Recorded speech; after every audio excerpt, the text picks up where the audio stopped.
बरेच जण जो प्रश्न विचारतात की तुमच्याशी कसे काय बोलतात स्वामी, तर मला सगळ्यांनाच विचारायचं आहे की तुमचं छोटंसं उदाहरण घ्या. तुम्ही ड्रायव्हिंग करताय आणि ड्रायव्हिंग करत असताना तुम्ही काय मनातल्या मनात तर बोलत नाही, शब्दशः तुम्हाला ऐकू येत नाही, पण अचानक तुम्हाला वाटलं की उजवीकडे नाही डावीकडे जायचंय आणि तुमचा अंदाज बरोबर निघाला. कोणी सांगितलं तुम्हाला? परमात्मा स्वामी सांगतात या अख्ख्या पृथ्वीवरती 1,25,000 जण आहेत ज्यांना मी माझी सायुज्यता प्रदान केलेली आहे. कुठे असतील, कोण कोण असतील माहित नाही, असे खूप लोक आहेत. सत्कर्म संपले, पुण्याही संपले की मग सिद्धी निघून जातात, हळूहळू करत निघून जातात. पहिलं थांबतात आणि मग आपले अंदाज चुकवतात. ते जण फक्त अन्नदान करतात.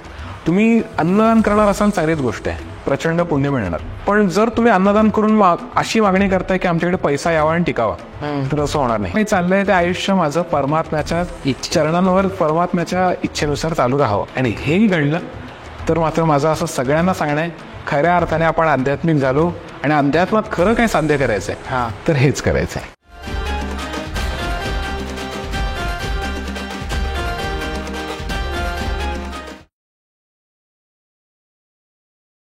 काही सबस्क्रायबरने आपल्याला प्रश्न विचारलेले आहेत पहिल्या पॉडकास्टमध्ये, सो त्यातला एक प्रश्न मी विचारतो.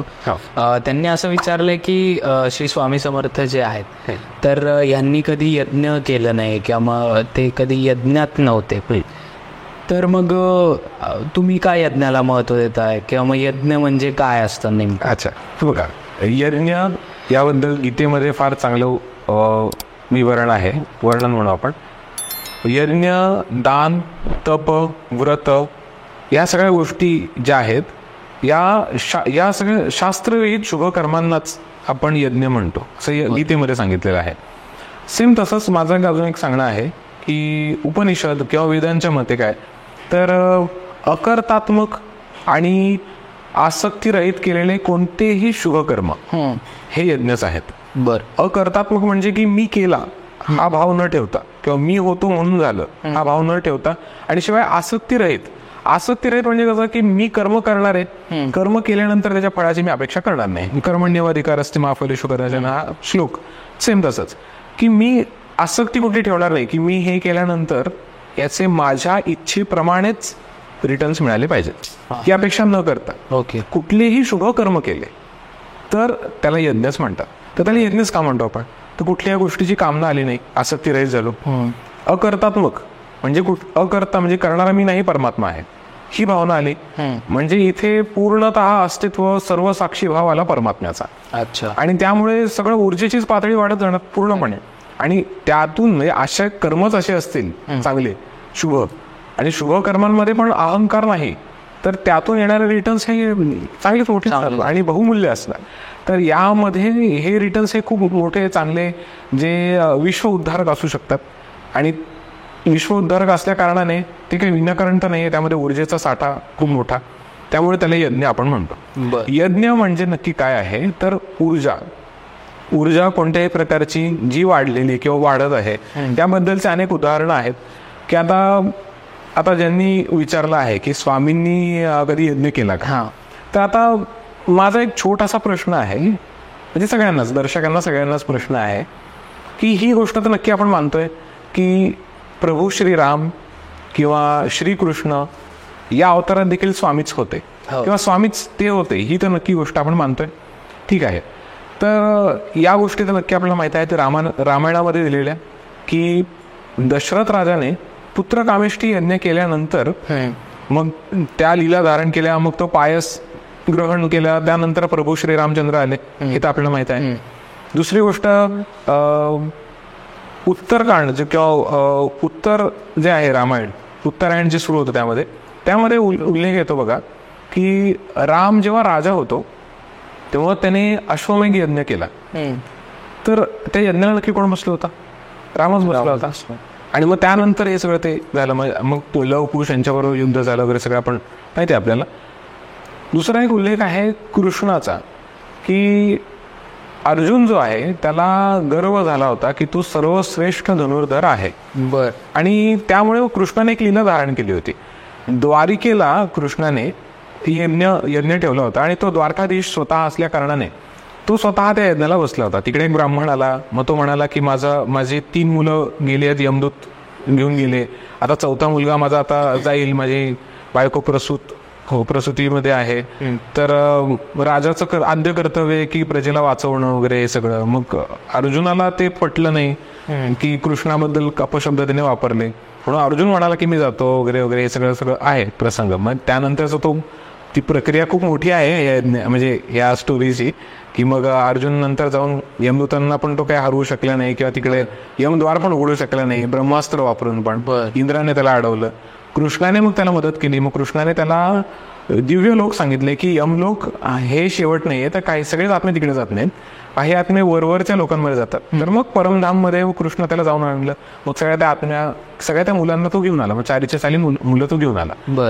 हा प्रसंग घडला त्यावेळेला कृष्ण काय करत होता? यज्ञ करत होता. तर जर कृष्ण म्हणजे ज्यांनी तो प्रश्न विचारलाय की स्वामी जेव्हा अक्कलकोटमध्ये होते त्यांनी कधी यज्ञ केले का, तर हे तर आपण मान्य केलं की स्वतः स्वामी राम अवतारामध्ये, कृष्ण अवतारामध्ये ते स्वतः यज्ञ करत होते किंवा मार्गदर्शनाने होत होते, तेव्हा पण त्यांनी यज्ञाचा अपमान नाहीच केला. दुसरी गोष्ट, आत्ताच आपण कलियुगातलं बोलू. श्रीपाद श्री वल्लभ चरित्रामृत या महाग्रंथाची सुरुवातच कशी होते? शंकर भट्ट नामक लेखक जे आहेत त्यांना म्हणजे ते जेव्हा मरुत्वमल्लई पर्वताच्या इथे सुरुवात आहे, आजही तो पर्वत आहे तामिळनाडूमध्ये, मी जाऊन आलो तिकडे ते एका गुफेत गेले. तर तिकडे एक साधू त्यांना भेटले ज्यांचे डोळे अतिशय दर्यार्द्र होते आणि स्नेहाळ नजरे ते बघत होते त्यांच्याकडे. आणि त्यांनी मग शंकर भट्टाला बसवलं आणि संकल्पाने अग्नी निर्माण केला आणि फळं प्रकट केली आणि त्या फळांची आहुती दिली. त्यामध्ये त्यांनी सांगितलं पंचमहाभूतात्मक ही सृष्टी जी आहे यामध्ये दिवसेंदिवस मनुष्य कृतज्ञ होत चाललाय. देवतांकडनं आशीर्वाद प्राप्त करायचे पण देवतांना काही अर्पण करायचं नाही, अशी त्याची प्रवृत्ती वाढली. याची इथून यज्ञापासूनच श्रीपाद श्री वल्लभ चरित्रामृताची सुरुवात होते. आणि त्यानंतर मात्र अनेक उल्लेख येतात. पंचमहायज्ञांबद्दल सांगितले, त्याबद्दल मी सांगेलच. आणि स्वतः परमात्मा श्रीपाद स्वामी बोलतात की पंचमहाभूतात्मक या सृष्टीसाठी पंचमहायज्ञाची मी घोषणा करतो, किंवा पंचमहाभूतात्मक यज्ञाची मी घोषणा करतो. पृथ्वी यज्ञ झाला आहे, जलयज्ञ झाला आहे, अग्नियज्ञ आहे, आकाशयज्ञ आणि वायुयज्ञ आहे, तो होईल. आणि मी आत्ता नामस्मरण महायज्ञाची घोषणा करतो, असं त्यांनी स्पष्ट तेव्हा उल्लेख केला होता. म्हणजे ते यज्ञाचा तर कधी ते विरोध करत नव्हते. यामध्ये तर आपल्याला हे आढळून येतच. यज्ञाला उल्लेख आहेत तसे की सर्व प्रकारच्या यज्ञाचे ते पुरस्कर्ते होते. ते सर्व प्रकारच्या यज्ञाचा पुरस्कार करायचे, तिरस्कार नव्हते करत. तर ही गोष्ट तर आपल्याला क्लिअर होते. म्हणजे श्रीपाद स्वामी आहेत तेच नंतर नरसिंह सरस्वती म्हणून अवतरित झाले. त्या अवतारातही त्यांनी यज्ञाला तेवढा समान न्याय दिला. श्री स्वामी समर्थ देखील तेच होते. मग असं आपण कसं म्हणू शकतो की स्वामींनी कधी यज्ञ केला का नाही? तर ठीक आहे, स्वामींनी समजा स्वामी समर्थ अवतारात जर यज्ञ नसेल केला तर याबद्दल मी एकदा एक प्रश्न विचारला होता स्वामींना. तर त्यामध्ये मला त्यांनी सांगितलं की ते म्हणाले की असे काही नियम आहेत, जसं मी आपल्या एका मागील काही पॉडकास्टमध्ये सांगितलं होतं की स्वामी कोण आहेत, तर श्री स्वामी समर्थ का म्हणतात, तर त्यांचं नाव ॲक्च्युअली नरसिंह भान आहे, पण स्वामी, परमहंस, परिव्राजकाचार्य वगैरे अशी नाव आहेत, गिरी वगैरे. तर हे संन्यास घेतल्यानंतरचे पुढे किंवा मागे नाव लावलं जातं. तर असेही काही पंथ आहेत, काही संप्रदाय आहेत साधू संप्रदायांमध्ये की जे संन्यास ग्रहण केल्यानंतर अग्नीचा संपर्क कमीत कमी ठेवा असं त्यांना सांगितलं जातं. आजही आहेत. आता काही ठिकाणी हे पाळत असतील, काही नसतील, माहीत नाही. परमात्मा स्वामींनी सांगितलेलं मी सांगतो की यामागचं कारण काय आहे. तर तुम्ही जर संन्यास ग्रहण करताय याचा अर्थ असा होतो की ही संपूर्ण सृष्टी माया आहे, हे तुम्ही कन्फर्म ठेवलेलं आहे तुमच्या माइंडमध्ये की ही संपूर्ण सृष्टी माया आहे. आणि उरलंय काय आहे तर फक्त मी आणि माझा परमात्मा, आणि हे द्विजत्व पण मला सोडून द्यायचंय आणि मला आता एक होऊन जायचंय. म्हणजे हा भाव, द्विजभाव ठेवायचाच नाही, आता मला एक होऊन जायचंय. या संकल्पाने तुम्ही संन्यास ग्रहण केलाय. तर संन्यास ग्रहण केला असेलच तर तुम्ही सुखामध्ये का अडकता असं स्वामी म्हणतात. तर कुठल्याही प्रकारच्या अग्नीच्या संपर्कात राहणे, म्हणजे फॉर एक्झाम्पल शेकोटी घेणे, तर अग्नीच्या ऊर्जेमध्ये किंवा त्याची ऊब आपण स्वतः जवळ घेणे, तर याला देखील एक सुखानुभूती म्हणतात. तर ती सुखानुभूती देखील संन्यासाने घेऊ नये असं परमात्मा स्वामी म्हणतात. तर त्यामुळे ते म्हणतात, समजा असं पण आहे की समजा काही ठिकाणी यज्ञ करतात, यज्ञापुरतं तुम्ही तिकडे काही साधू लोक यज्ञ करत असतील, ठीक आहे, पण कॉन्स्टंट अग्नी प्रज्वलित केले आणि त्याच्या संपर्कात राहतात, तर असं होत नाही. आता ह्याबद्दल मला परमात्मा स्वामींनी सांगितलेलं म्हणून सांगतो. म्हणून स्वामींनी यज्ञ नाही केलाय, आता तुम्हाला ज्यांनी कोणी प्रश्न विचारला त्यांनी कदाचित यावरनं विचारला असावा की सायुज्यतेच्या व्हिडिओमध्ये स्वामी दिसत आहेत, हो, त्यामुळे त्यांनी कदाचित तो व्हिडिओ त्याबद्दल बोलले असावे. तर यामध्ये तर हे तर क्लिअर आहे की यज्ञ ऍक्च्युली मी करत होतो. माझ्याकडून परमात्मा स्वामी फक्त घडवून आणत होते, ते करून आणत होते, आणि त्यामध्ये स्वामींनी दर्शन देत होते हे मलाही माहित नव्हतं. पण ज्या भाग्यवान त्या मुलाने बघितलं आणि त्याने जे शूटिंग घेतलं त्याने त्यामध्ये कैद करून ठेवलं, ही देखील परमात्मा स्वामींची लीला म्हणू आपण. करेक्ट. तर हे सगळ्यात आढळतच. यज्ञ याचे प्रकार सांगतो. आता हे करणं का गरजेचं आहे पण सांगतो. बेसिक 3 यज्ञ आहेत बेसिक, की ज्यामध्ये नित्य यज्ञ असतात, नैमित्तिक यज्ञ आणि कामिष्ठी यज्ञ. तर नित्य यज्ञामध्ये येतो तो म्हणजे अग्निहोत्र. अग्निहोत्र हे असे बरेच जण करतात आणि हे अतिशय पवित्र कर्म आहे. पृथ्वी जी आहे, आता आपण जेव्हा ही रोटेशन चालू असतं आणि सूर्याच्या कडेने आपण रिव्होल्युशन चालू असतं, तर रोटेशनमध्ये आपण जे 24 तास म्हणतो, तर यामध्ये सूर्योदय सूर्यास्त जे आपण पृथ्वीवरती अनुभवतो, तर सूर्योदयाच्या 10 ते 20 मिनिट आधी आणि 10 ते 20 मिनिट नंतर पृथ्वीचं गुरुत्वाकर्षण म्हणजेच ग्रॅव्हिटेशनल फोर्स हा वाढलेला असतो. हा 10 to 20% वाढतो. आणि सेम सूर्योदयाला जसं आहे सेम तसं सूर्यास्ताला आहे. म्हणून अग्निहोत्र सूर्योदय सूर्यास्ताला केला जातो, ज्यामध्ये ऊर्जा जास्त प्रमाणात आपण रिसीव्ह करतो. आणि शिवाय अग्निहोत्र ही एनर्जी वाढवण्याची एक प्रक्रिया आहेच आहे, पण शिवाय न्यूट्रल पण करण्याची प्रक्रिया आहे. कारण बरेच जण मी असे पाहतो की जे अग्निहोत्र सूर्योदयाचा करतात पण सूर्यास्ताचा करत नाहीत. तर हे थोडं मी कम्प्लीट करतो, मग पुढे सांगतो कारण हे का गरजेचं आहे सांगतो. तर सूर्योदयाला केलेला अग्निहोत्र त्यावेळेला सूर्य भगवान हे त्यांच्या संपूर्ण कलांनी, त्यांच्या किरणांनी त्यांची ऊर्जा पृथ्वीवर ठेवतात, सोडतात, आणि त्या आपण अग्निहोत्र पात्रामध्ये रिसीव्ह करतो. आणि त्याचा आपल्या संपूर्ण वास्तूवरती, आपल्या संपूर्ण घराण्यावर उपयोग होतो, त्याचा परिणाम होतो, चांगला शुभ परिणाम होतो. पण लक्षात घ्या, सूर्य याची ऊर्जा ही प्रचंड आहे, मोठी आहे. ही तुम्ही तशीच ठेवली तर ती एनर्जी न्यूट्रलाइज होणार नाही, ओव्हर एनर्जी होणार, रॅडिकल रिॲक्शन म्हणू आपण त्याला. तर तसं होऊ नये म्हणून सूर्योदयाचा अग्निहोत्र केला तर सूर्यास्ताचा अग्निहोत्र देखील करावा. म्हणजे एनर्जी परत न्यूट्रलाइज होते. सूर्य भगवान जेव्हा परत अस्त होतो त्यावेळेला परत संपूर्ण कलांनी त्यांची ऊर्जा परत ते ओढून घेतात. ही अतिशय महत्वाची गोष्ट आहे. तर बरेच जण फक्त सूर्योदय किंवा फक्त सूर्यास्ताचा करतात, तर तसं करू नये. तसं जमणार नसेल तर मी सगळ्यांना सांगतो की देव यज्ञ हा आदिगुरु संप्रदायातला अतिशय सोपी पद्धत आहे, ज्यामध्ये PDF पण पाठवले जातात, ऑडिओ पण मिळतो आपल्याला. सगळं त्यामध्ये सांगितल्याप्रमाणे तुम्ही केलं तर खूप चांगलं आहे. हा झाला नित्य यज्ञामध्ये. नैमित्तिक यज्ञामध्ये म्हणजे नैमित्तिक म्हणजे निमित्ताने केलेलं यज्ञ. तर नैमित्तिक यज्ञामध्ये येतो त्यामध्ये आपण असे काही लोक असतात की ज्यांचं निमित्त त्यांचं ठरलेलं असतं की बर्थडे आहे किंवा ॲनिव्हर्सरी आहे, त्या दिवशी आम्ही यज्ञ करणार आहे. चांगली गोष्ट आहे, नक्कीच करू शकता, निमित्ताने ठरवलेला यज्ञ. तर यामध्ये कसं होतं की आता समजा आता आम्ही देखील करतो, आता आम्ही दर पौर्णिमेला एकाच तिथीवर ठरवलेली ती तिथी आहे, दर पौर्णिमेला आम्ही विश्वरूप महायज्ञ करतो. आमच्या वास्तूतच होतो, आम्ही दर पौर्णिमेला करतो त्यामध्ये. तर दर पौर्णिमेला होणारा हा विश्वरूपाचा जो महायज्ञ आहे हा नैमित्तिक झाला, कारण पौर्णिमा ही तिथी आम्ही साध्य करतो. तर तिसरा असतो तो म्हणजे कामेष्ठी यज्ञ, कामना ठेवून केलेला यज्ञ. तर तो कोणताही असू शकतो, म्हणजे तुमच्या इच्छेवर आहे. तुमची जी कामना आहे त्या कामनेनुसार तुमचं जे कुठलं दैवत आहे, आराध्य असू दे ना, तर त्या कामनेला पोषक ऊर्जा प्रदान करणारं जे दैवत आहे तर त्या देवतेचा केलेला यज्ञ. तर यामध्ये फक्त यज्ञ ती देवता किंवा मंत्र हेच नाही, तर होमकुंडाचा आकार हे देखील मॅटर करतं. होमकुंडाचे वेगवेगळे आकार आहेत. योनी आकार असतो, अजून सर्कलमध्ये असतो, ट्रायंग्युलर असतो, ऑक्टॅगोनल शेपमधला असतो, असे अनेक शेपमध्ये, ट्रायंगलमध्ये पण नुसतं. तर अशा प्रकारचे होमकुंड असतात. तर त्या निमित्ताने ते केलेले यज्ञ असतात. असे हे बेसिक 3 झालेच. त्या व्यतिरिक्त सर्वसामान्य लोकांनी यज्ञाचा लाभ कसा घ्यावा, आता ह्या प्रकारचेच यज्ञ कायम सगळ्यांना जमतील अशातला भाग नाहीये, आणि फक्त आर्थिक स्वरूपातलाच भाग नाहीये. तर वेळेचा अभाव किंवा काही ठिकाणी स्थान असे आहेत की आता आपल्या आदिगुरु परिवारातलेही बरेच जण आहेत, काही जण नवीन जॉईन झालेले परदेशात राहणारे लोक आहेत की ज्यांना यज्ञ नाही करता येत. करेक्ट. तर मग त्यांनी काय करावं, तर पंचमहायज्ञ नावाचा एक प्रकार आहे. तर पंचमहायज्ञ काय आहे, तर त्यामध्ये 5 प्रकार आहेत. एक भूत यज्ञ किंवा त्याला राक्षस यज्ञ पण म्हणतात. श्रीपाद श्री वल्लभ चरित्रामृतामध्ये उल्लेख आहे याचा, भूत यज्ञ किंवा राक्षस यज्ञ. दुसरा पितृयज्ञ, तिसरा मनुष्य यज्ञ, चौथा देव यज्ञ आणि 5वा परमेश्वरी यज्ञ. बर. तर हे 5 प्रकारचे यज्ञ आपण नक्कीच करू शकतो आणि याचे प्रचंड लाभ आहेत. ओके. आपल्यापैकी बऱ्याच जणांना याबद्दल माहीत नाही, त्यामुळे आपल्याला त्रास होतो. पण नॉट ओनली निगेटिव्ह एनर्जी आपण बाजूला करणे, गेटिंग रीड ऑफ, पण तरीही आपण पॉझिटिव्ह एनर्जी मिळवणं, देवतांची कृपा प्राप्त करणं, बर. पत्रिकेतले दोष निवारण करणं, यासाठी पण याचा उपयोग होऊ शकतो आणि अगदी 100% उपयोग होतो.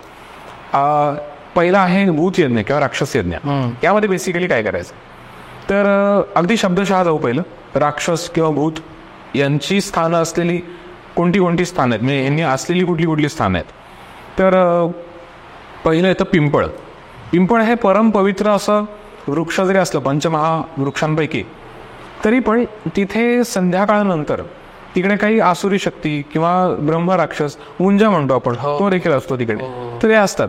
तर हे ब्रह्मराक्षस झालं. मुंजा देखील हा ब्रह्मराक्षस आहे. बर. तर यांना देखील म्हणजे यांचे देखील आशीर्वाद प्राप्त करणं, ओके, यासाठी तिकडे दही भात ठेवणे किंवा तिकडे गुळ ठेवणे, साखर अर्पण करणे, पाणी वाहणे पिंपळाला, हे एक आहे. शिवाय किडे, ज्या प्रकारचे किडे आहेत, मुंग्या आहेत, मोंगळे आहेत, तर मी एक्झाम्पल देतोय, अशा प्रकारे अजूनही कुठले असू शकतात. तर यांना देखील काही ना काहीतरी गोड पदार्थ ठेवणे, किड्यांना अर्पण करणे. तर आपल्या वास्तूमध्ये तर आपण जास्त कीटक होऊ देत नाही, अर्थात आरोग्याचा संबंध येतो यामध्ये, पण कुठे ना कुठेतरी ही किडे कुठे येतात, जास्तीत जास्त याचं प्रमाण कुठे दिसतं तर जे ओसाड भाग आहे किंवा जिकडे अशुद्धता आहे, दुर्गंध जिकडे आहे तिकडे आहे. तर जिकडे कीटक आहेत तिकडे असुर असण्याचीही शक्यता असते. करेक्ट. तर अशा ठिकाणी ठेवणे, म्हणजे गोड पदार्थ, गोड साखर वगैरे तर ठेवू शकतो. अजूनही काही नैवेद्य ठेवायचा असेल तर ठेवू शकता. तो झाला राक्षस यज्ञ किंवा भूत यज्ञ. यामध्ये देखील पत्रिकेतले अनेक आपले विकार, आपले वास्तूतले दोष कमी होतात. बऱ्याच ठिकाणी असे अनुभव आहेत. दुसरा आहे पितृयज्ञ. पितृयज्ञ म्हणजे शब्दशः पितर, आपल्या पितरांसाठी केलेला यज्ञ. श्राद्ध कर्म करणे तर आहेच, पितृपक्ष, पितृ 15 म्हणतात, त्यामध्ये तर श्राद्ध करायचंच आहे, वर्ष श्राद्ध करायचं आहे. या व्यतिरिक्त तुम्हाला कधी वाटलं तर आता दर अमावस्याला तुम्ही करू शकता.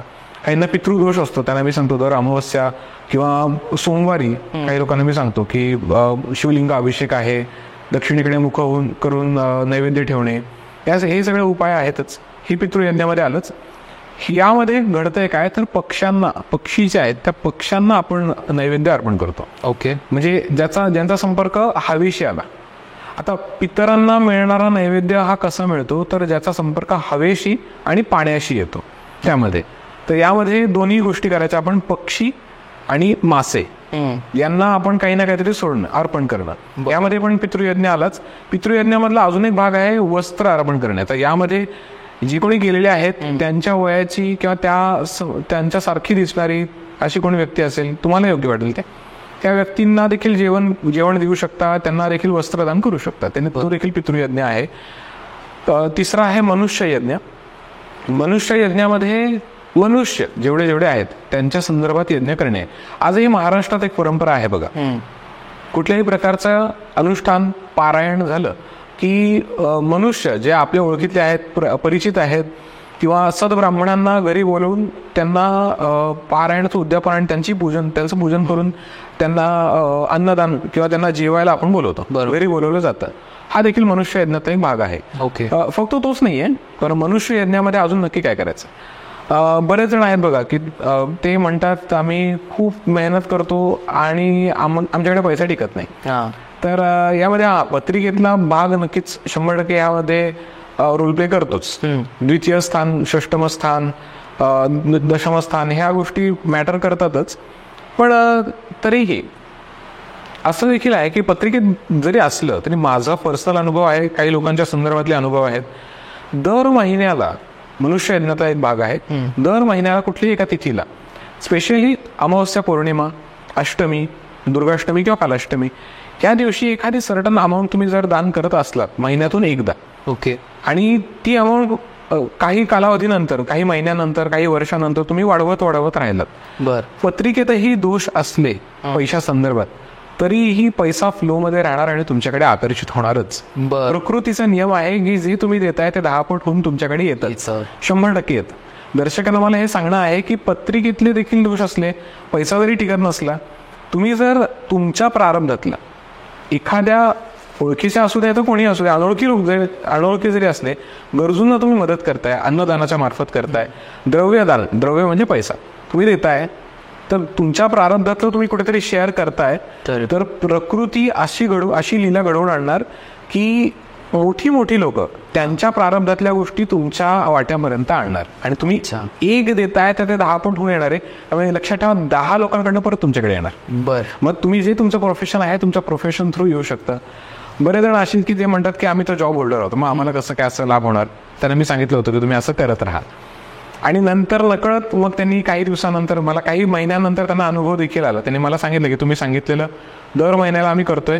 तुम्ही आदिगुरु संप्रदायातल्या बऱ्याच जणांना संपर्क साधू शकता, त्यांचे अनुभव तुम्हाला कळतील ह्या बाबतीतले. एक जण आहेत त्यांचे मला अनुभव आठवत आहेत. ते म्हणाले की आम्ही जॉब होल्डर आहे, आम्हाला कसं होणार.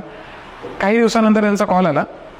ते म्हणाले अहो आमचं एक गाव आहे साताऱ्याला आणि मग तिकडनं आमचे काही नातेवाईक आहेत, त्यांचा कॉल आला होता. ते म्हणले की अहो तुमची एक कुठली तरी जागा आहे पूर्वजांची, तर ती जागा आहे ती आता सापडलेली आहे, तर त्याला काही वारस नाही. मग ते सगळी जागा ते बघितलं तर तुमचं नाव आढळलं त्यामध्ये. अच्छा. मग याला आपण काय म्हणायचं. करेक्ट. असे कित्येक जण आहेत की ज्यांना वडिलोपार्जित श्रीमंती अशी मिळते. काही स्त्रियांना माहेरकडनं वगैरे असं मिळतं. मिळालंच पाहिजे असं नाही. म्हणजे मी एक उदाहरण देतोय. अशा पद्धतीने काहीही होऊ शकतं. मनुष्य यज्ञातला हा भाग आहे. बरेच जण फक्त अन्नदान करतात. तुम्ही अन्नदान करणार असाल चांगलीच गोष्ट आहे, प्रचंड पुण्य मिळणार, तुमची पापं नष्ट होतील. पण जर तुम्ही अन्नदान करून अशी मागणी करताय की आमच्याकडे पैसा यावा आणि टिकावा, तर असं होणार नाही. अन्नदान करताय तर अन्नच मिळणार आहे 10 पट. तुम्हाला 2 वेळ काय 3 वेळ नाही 4 वेळ मिळेल आणि तुम्ही अन्नदान करताय. तसं जर तुम्ही द्रव्यदान करायला लागलात तर पैसा कधीच कमी पडणार नाही. माझं सगळ्यांना सांगणं आहे. आणि वस्त्रदान देखील करावं, कारण याने इतर देखील आपले खुश राहतात. आणि एका ग्रंथामध्ये, म्हणजे मला एक आठवतंय, एका ठिकाणी मी लहान होतो आणि मला खूप आवडायचं असं भजन कीर्तन वगैरे अशा ठिकाणी जायला. कीर्तन असं एका ठिकाणी प्रसंगी मला आठवतं एक महाराज होते, त्यांनी सांगितलं होतं अन्नदान करतो, द्रव्यदान करतो, वस्त्रदान होत नाही लोकांकडून. ओके. आपल्या पत्रिकेतला शुक्र जो आहे तो प्रचंड स्ट्रॉंग होतो ज्यावेळेला आपण वस्त्रदान करतो त्यावेळेला, तर त्याने तो उपयोग होतोच. शुक्र हा लक्झुरियस लाईफचं प्रतीक आहे, तो तुम्हाला मदत करणारच. त्यामध्ये त्यांनी एक उल्लेख मला आठवतोय आणि तो चांगला अगदी मनाला वेढलेला आहे.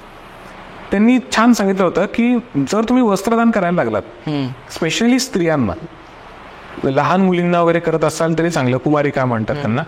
कुमारिका पूजनही होतं आजही, आम्हीही करतो. तर हे आहे, इतर स्त्रियांना आहे. आणि असं नाही की फक्त सुवासीन पाहिजे. ओके. तुम्ही कुठल्याही स्त्रीला जेव्हा वस्त्रदान करता तर तुम्ही तिची लाज राखण्यासाठी तिला तुम्ही ते वस्त्र देताय, असा त्याचा अर्थ होतो. तर जेव्हा तुम्ही हे करता तो कुठे ना कुठेतरी तुम्ही एक सद्भावना ठेवताय की या जमान्यात तरी, म्हणजे तो काळ द्वापर युगाचा होता ज्या काळात द्रौपदीचं वस्त्र हरण झालं. तर या कलियुगात कुठल्याही ठिकाणी द्रौपदी अशा प्रकारची द्रौपदी होऊ नये कोणाचा. तर या भावनेने, सद्भावनेने देखील वस्त्रदान करावं. ओके. तर तुम्हाला वाटलं पुरुषांनाही करू शकता, स्त्रियांना तर कराच. तुम्हाला सगळ्यांना सांगणे, अशा प्रकारचे दान करणार असाल, फक्त परिचितांनाच नाही, अंध, मुखबधिर शाळा, अजून काही स्पेशल चाइल्ड असतात बघा तिकडे, अजून अनाथ आश्रम, वृद्धाश्रम, इथे देखील नक्कीच करू शकता. ओके. परिवारातले बरेच जण आहेत ते देखील असे काही उपक्रम करत असतात. आदिगुरु चॅरिटेबल ट्रस्ट देखील आपण करतो. आणि प्रयत्न करतो आपण ही सगळी परमात्मा स्वामींची योजना. अशा प्रकारे मी मनुष्य यज्ञ सांगितला. चौथा आहे देवयज्ञ. देवयज्ञ जसं मी सांगितलं आदिगुरु परिवाराचा आहेच आहे, त्यामध्ये पण देवयज्ञ हा अग्निहोत्र पण देवयज्ञच आहे. अशा प्रकारे तुम्ही देवता, उपदेवता, स्वर्गातील देवता यांना प्रसन्न करता. ओके. याबद्दल मला एक प्रश्न होता जो मी परमात्मा स्वामींना विचारला होता. त्यांनी मला याचं एक छान उत्तर दिलं होतं. पृथ्वीवरती तुम्ही जे अन्न ग्रहण करता, तर पृथ्वीवरचेच ते अन्न आहे, पृथ्वीवरच ते निर्माण होतं. तुम्ही त्याची शेती करता, ते अन्न तुम्हाला मिळतं. स्वर्गामध्ये शेती होत नाही. तर स्वर्गामधील प्रत्येक देवता हे तुम्ही दिलेली आहुती, तुम्ही दिलेली सद आहुती किंवा अन्नाची आहुती, यावर त्यांचं भरण पोषण होतं. ओके. त्यामुळे कलियुगामध्ये चांगल्या गोष्टी असल्या तरी वाईट गोष्टी पण आहेतच. तर यामुळे, कारण देवतांची शक्ती कमी होते, देवता कृश होत चाललेत. आणि यामुळे मनुष्यांची उत्क्रांती ही राहूच्या दिशेने, राहू कसा आहे मायावी ग्रह आहे, अच्छा. तर तो काय करतोय, टेक्नॉलॉजिकल ग्रोथ होऊ देतोय. सगळीकडे टेक्नॉलॉजिकल ग्रोथ होत चालली बघा, हे राहूचा प्रभाव आहे. तो कुठे ना कुठेतरी कलीच्या संपर्कातला ग्रह झाला. पण बाकी म्हणजे असं नाही की अध्यात्माची ग्रोथ होत नाहीये, पण ह्युमन काइंड किंवा मॅनकाइंडचा तेवढा मोठा काय असा विकसित अवस्था अशी पुढे जात नाहीये. करेक्ट. आर्थिक मंदी पण आज जर म्हणालो आपण तर असंही कोणी म्हणू शकत नाही की हा आता आर्थिक मंदी पूर्ण थांबले नाही. आर्थिक मंदीचं कारणही हेच आहे कारण यज्ञ कर्म थांबले. अच्छा. असं माझ्या अनुभवातून पण मी अनुभवलेलं आहे. बरं. तेच माझं सांगणं आहे की यज्ञाने देवता प्रसन्न करणं, त्याहून पुढचं आहे परमेश्वरी यज्ञ. ओके. परमेश्वरी यज्ञ म्हणजे परमेश्वराचं अनुष्ठान केलेलं कुठलंही यज्ञ, हा देव यज्ञाचा अजूनही वरचा भाग. बर. त्यामधलं एक्झाम्पल सांगतो. आता गणेश याग आहे, विष्णू याग आहे, शिव याग आहे, अजून दत्त याग आहे, नवचंडी आहे, शतचंडी आहे, अजून गायत्री महायाग आहे, अजून सोमयाग आहे, हे आले. आम्ही विश्वरूप महायाग करतो, हा देखील परमेश्वरी यज्ञामधला हा एक यज्ञ येतो. बर. जो अत्युच्च पातळीचा मोठा यज्ञ झाला, ज्यामध्ये आपण मोठ्या प्रमाणात हवीर आहुती त्यामध्ये अर्पण करतो. त्या गोष्टी महत्त्वाच्या आहेतच. ह्या गोष्टी का गरजेच्या आहेत तर देवतांना जेव्हा आपण ऊर्जा प्रदान करतो, आता E=mc², ज्याबद्दल आपण म्हणतो, तर त्याचा अर्थ बेसिक असा अर्थ काय की energy can be converted into mass. त्याचा उलटा अर्थ mass can be converted into energy. त्याला आपण यज्ञ म्हणतो. तर हे होणं अतिशय गरजेचं आहे असं मला वाटतं. आणि बाकी तुम्ही तर प्रश्न विचारला, मी बरंच काय सांगतोय, पण याच मार्फत अनुषंगाने मी सगळ्यांना सांगू इच्छितो की कुठे ना कुठे थोडाफार तरी यज्ञ होणं गरजेचं आहे. अग्नीच्या संपर्कात असलेला, अग्नीचे 3 प्रकार आहेत की त्यातला एक आहे दावाग्नी. त्या दावाग्नीला वेगळा पण शब्द असू शकतो, पण दावाग्नी एक शब्द आहे ज्यामध्ये दावानल म्हणतात काही जण. तर तो म्हणजे वणवा जो पेटतो झाड एकमेकांना घासून, तो एक आहे. दावानलचा अजून एक अर्थ होतो वडवानल. वडवानल म्हणजे समुद्राच्या आतमधली जी खाली जी जमीन आहे त्या जमिनीवरून म्हणजे जमिनीच्या आतमध्ये एक अग्नी निर्माण होतो, जो लावा म्हणतात त्याला. आणि मग त्याच्याच मुळे म्हणतात ना सुनामी येतो, त्यामुळे म्हणतात. तर तो जो अग्नी आहे त्याला पण दावानल म्हणतात, वडवानल अग्नी, तो एक अग्नी आहे. दुसरा अग्नी आहे तो म्हणजे जठर अग्नी. जठरातला अग्नी म्हणजे आपल्याला जी भूक लागते तो अग्नी, जठरातला अग्नी. म्हणजे एखादी व्यक्ती खरंच भुकेली आहे, मग यामध्ये आपण हे बघून चालणार नाही की ती व्यक्ती गरीबच आहे का, श्रीमंत आहे का, किंवा भिकारीच आहे का, किंवा ती कुठल्या जातीची आहे हे बघून चालत नाही. कोणी अन्नदान कोणालाही करावं आणि सगळ्यांनाच करावं असं माझं प्रामाणिक मत आहे. बरं. मी तर म्हणतो आदिगुरु संप्रदायाला मी सगळ्यांना सांगून ठेवले, जात हा प्रकारच मानायचा नाही. मी जात हा प्रकार मानत नाही. आणि श्रीपाद श्रीवल्लभ चरित्रामृत या महाग्रंथामध्ये दिलेले बरेच दाखले मला पटतात स्वतःला. तर जेव्हा आपण अन्नदान करतो तो देखील एक यज्ञ आहे. कारण जेव्हा एखादी व्यक्ती अन्न ग्रहण करते आणि तृप्त होते, हा यज्ञ नाही तर काय नक्की मोठा यज्ञ आहे हा. अग्नीला आपण शमवलं त्यामध्ये. आणि तिसरा जो येतो तो म्हणजे यज्ञाचा अग्नी.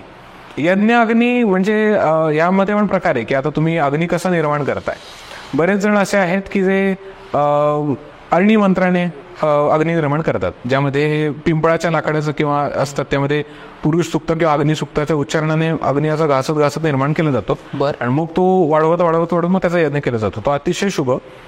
काही ठिकाणी वेळेअभावी तसं जमत नाही, मग ते गोष्ट अग्नी म्हणजे गोमूत्र याच्याशी संपर्क केल्यानंतर त्याचा तेल आणि त्याचा अग्नी निर्माण करतात. किंवा गोठ्यामध्ये ठेवलेला अग्नी जो 24 तास उलटलेला आहे आणि गाईच्या ओरांमध्ये असलेला तो अग्नी जो अतिशय परमपवित्र आणि ज्यामध्ये ज्योतिदेवी म्हणजे महादेवाची कन्या म्हणजे महादेवाची पुत्र आपल्याला माहित असतील की आता अशोक सुंदरी आहे, गणपती आहे, कार्तिक स्वामी आहेत.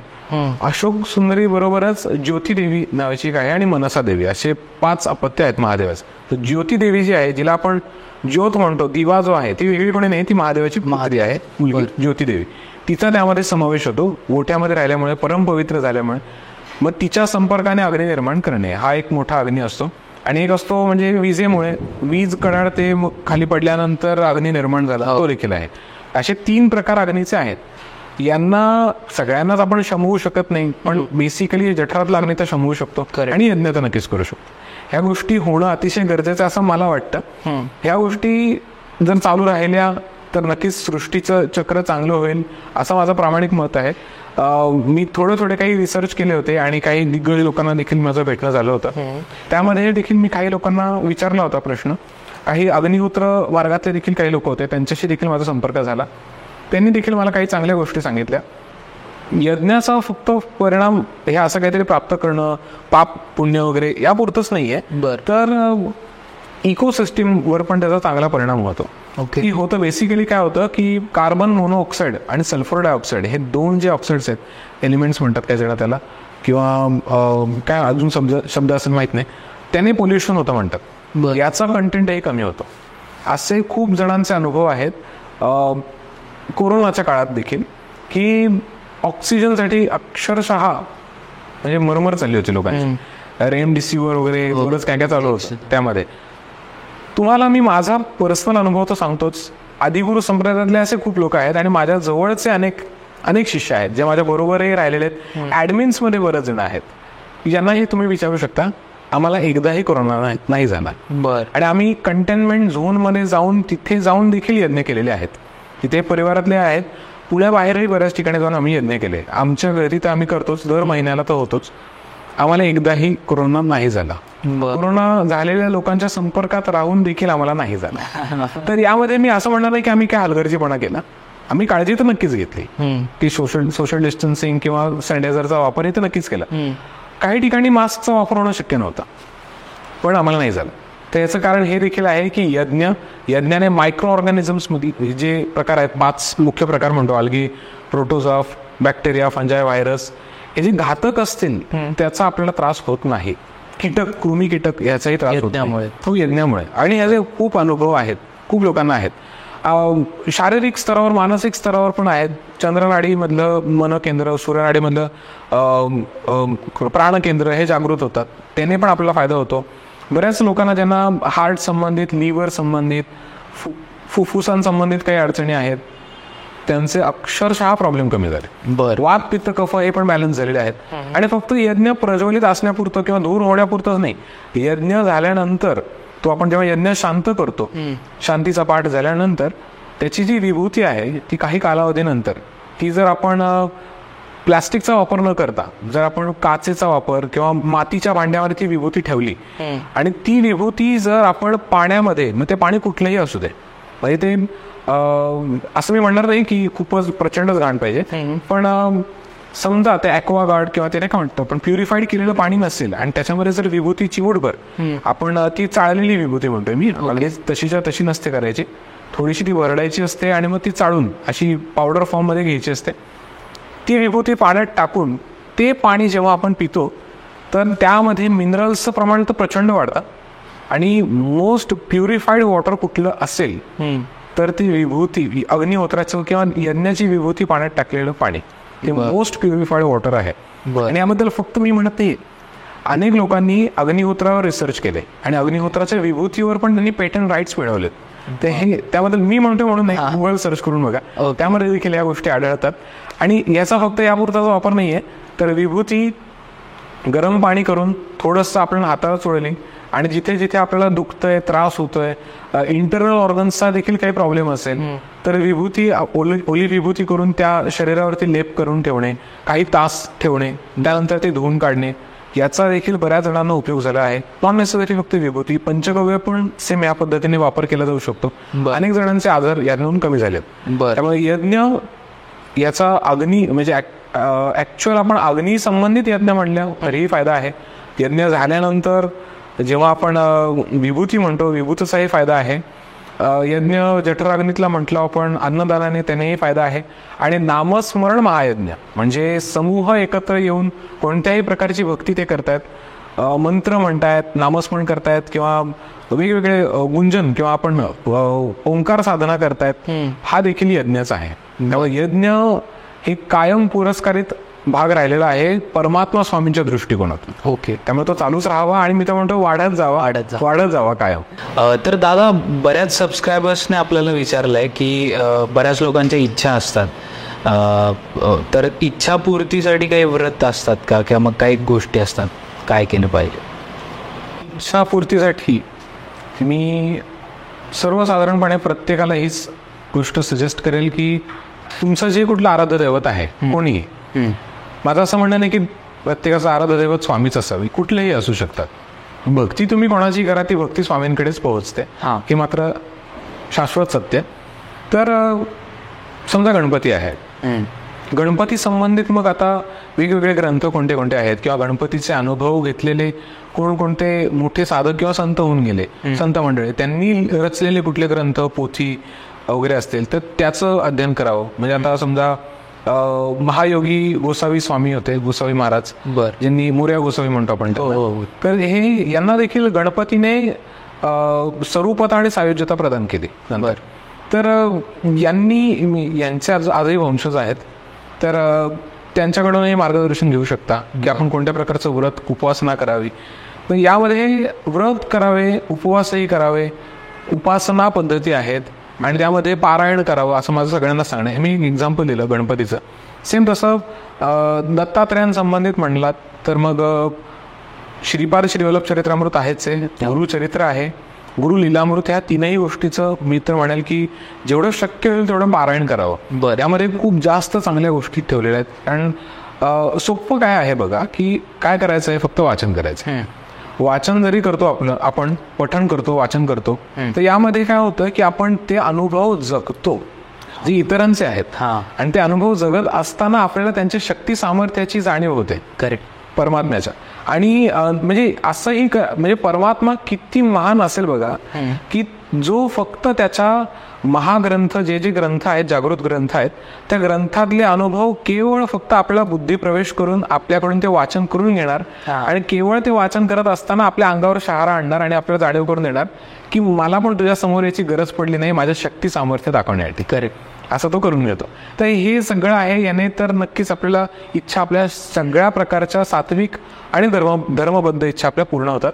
दुसरं जे कुठलं आराध्य दैवत आपलं असेल त्यांचे कोणतेही जागृत मंत्र किंवा बीज मंत्र असतील त्यांचे, ते त्याचं जास्तीत जास्त पुरस्चरण करणं, जप करणं.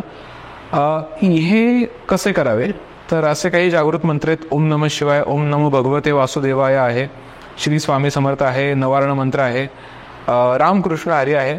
तर हे जे मंत्र आहेत त्यांना जागृत अजून करायची गरज नाही, हे ऍक्टिव्हेटेड आहेत. तरी पण जर हे मंत्र तुम्हाला कोणत्या गुरुने दीक्षा स्वरूपात दिले तर मात्र त्याचे अनुभव द्विगुणित होतात आणि त्याचे फायदे 10 पट होतात, 10 पट. म्हणजे हे सगळ्याच गोष्टींना लागू होतं.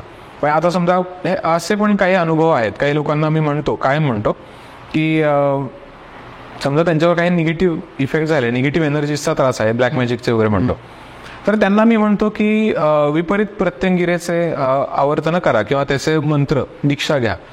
तर ही दीक्षाच घ्यावी लागते गुरुकडून, तर त्याचा तर आपल्याला उपयोग होतो. आपण आपल्या शक्ती सामर्थ्याने करायला गेलो तर कुठलाही मंत्र हा आधी आपल्याला ऍक्टिव्ह करावा लागतो, तो कितीतरी कोटी जप व्हावा लागतो, त्यानंतर तो ऍक्टिव्हेट झाला, मग तिथून पुढे तुम्ही मंत्र म्हटलात, मग त्याचे फायदे सुरू झाले. तोपर्यंत त्याचे फायदे होत नाही. यासाठी गुरुची गरज आहे.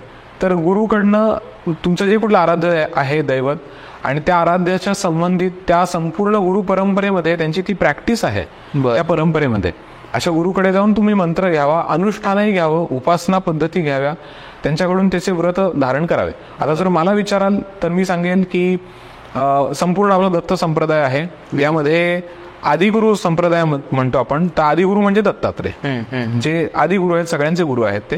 तर आदिगुरु संप्रदायानुसार आपण कायम, मी सगळ्यांना सांगतो की आमचा ऑफिशियल ग्रंथ म्हटलं तर तो म्हणजे श्रीपाद श्रीवल्लभ चरित्रामृत.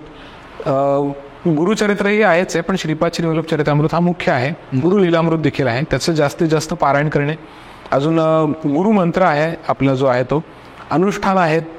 अनुष्ठानामध्ये मी एक सांगतो की अनघाष्टमीचं व्रत, कुठलीही अष्टमी, दुर्गाष्टमी किंवा कालाष्टमी, त्याला अनघाष्टमी मानून दत्तगुरूंची भार्या अनघा लक्ष्मी हिचं अनुष्ठान करणे, हे देखील इच्छापूर्तीचं खूप मोठं सुलभ साधन आहे म्हणेल. अनेक स्त्रिया, पुरुष देखील करू शकतात, पण अनेक स्त्रिया आदिगुरु संप्रदायातल्या आहेत ज्यांनी याचा अनुष्ठान केलंय आणि त्यांना प्रचंड लाभ झालाय. म्हणजे चांगले अनुभव त्यांचे ऐकायला मिळालेले आहेत.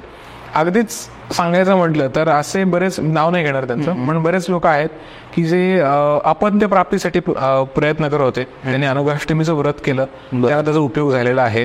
काहींना घर होत नव्हतं, काहींचं लग्न ठरत होतं, स्त्रियांचं मुलींचं त्यांची लग्न ठरली त्यांनी. असेही काही चांगले चांगले अनुभव आहेत. तर नरकाष्टमीचं व्रत आहे तसं इतरही अनेक देवतांचे आहेत.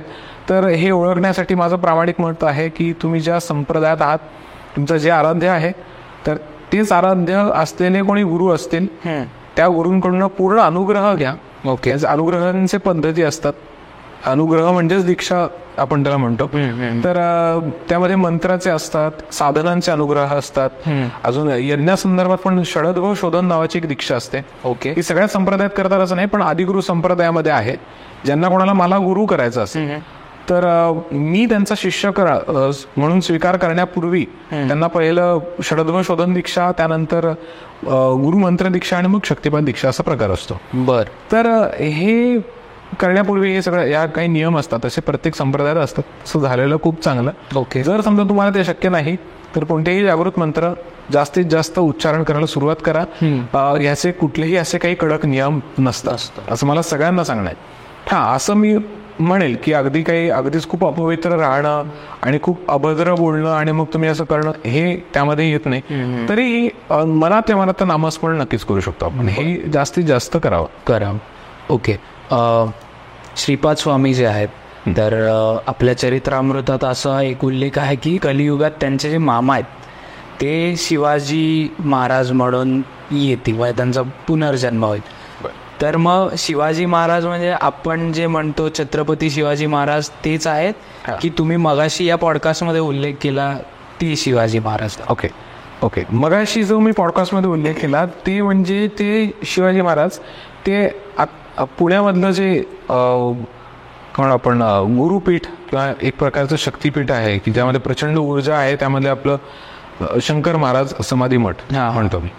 तर त्यांचे जे शिष्य होते शंकर महाराज म्हणजे जे स्वतः परमात्मा स्वामींचे शिष्य, आणि शंकर महाराजांचे जे शिष्य होते त्यांचं नाव शिवाजी महाराज, ते वेगळे. हे आत्ताच्या जमान्यात होते जे ज्यांच्या बाबतीत मी मगाशी उल्लेख केला होता की जे माझ्या वडिलांना देखील त्यांचं सानिध्य लाभलं. त्यांचं म्हणजे प्रचंड मोठं पुण्य होतं माझ्या वडिलांचं देखील, त्यामुळे त्यांचं सानिध्य त्यांना लाभलं. बर. तर हे शिवाजी महाराज वेगळे. आणि श्रीपाद श्रीवल्लभ चरित्रामृत या महाग्रंथामध्ये उल्लेख आहे ती म्हणजे छत्रपती शिवाजी महाराज. अच्छा. पण आता तुम्ही जे म्हणताय ते आता तुम्हाला ज्यांनी विचारलं व्यवस्थित तर थोडंसं त्यांचा कदाचित बोलण्यात ऐकण्यात किंवा वाचनामध्ये गल्लत झाली आहे.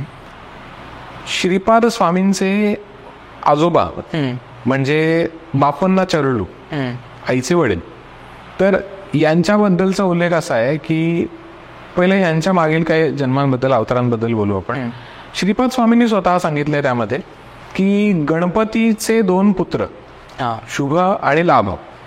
तर लाभ जो होता पुत्र तोच पुढे लाभाद महर्षी किंवा लाभाद्र महर्षी असं म्हणतात त्याजण, तो म्हणून अवतरित झाला. लाभाद महर्षीच मग नंतर नंदराज म्हणजे कृष्णाचे ज्यांनी संगोपन केलं ते नंदराज म्हणून ते अवतरित झाले.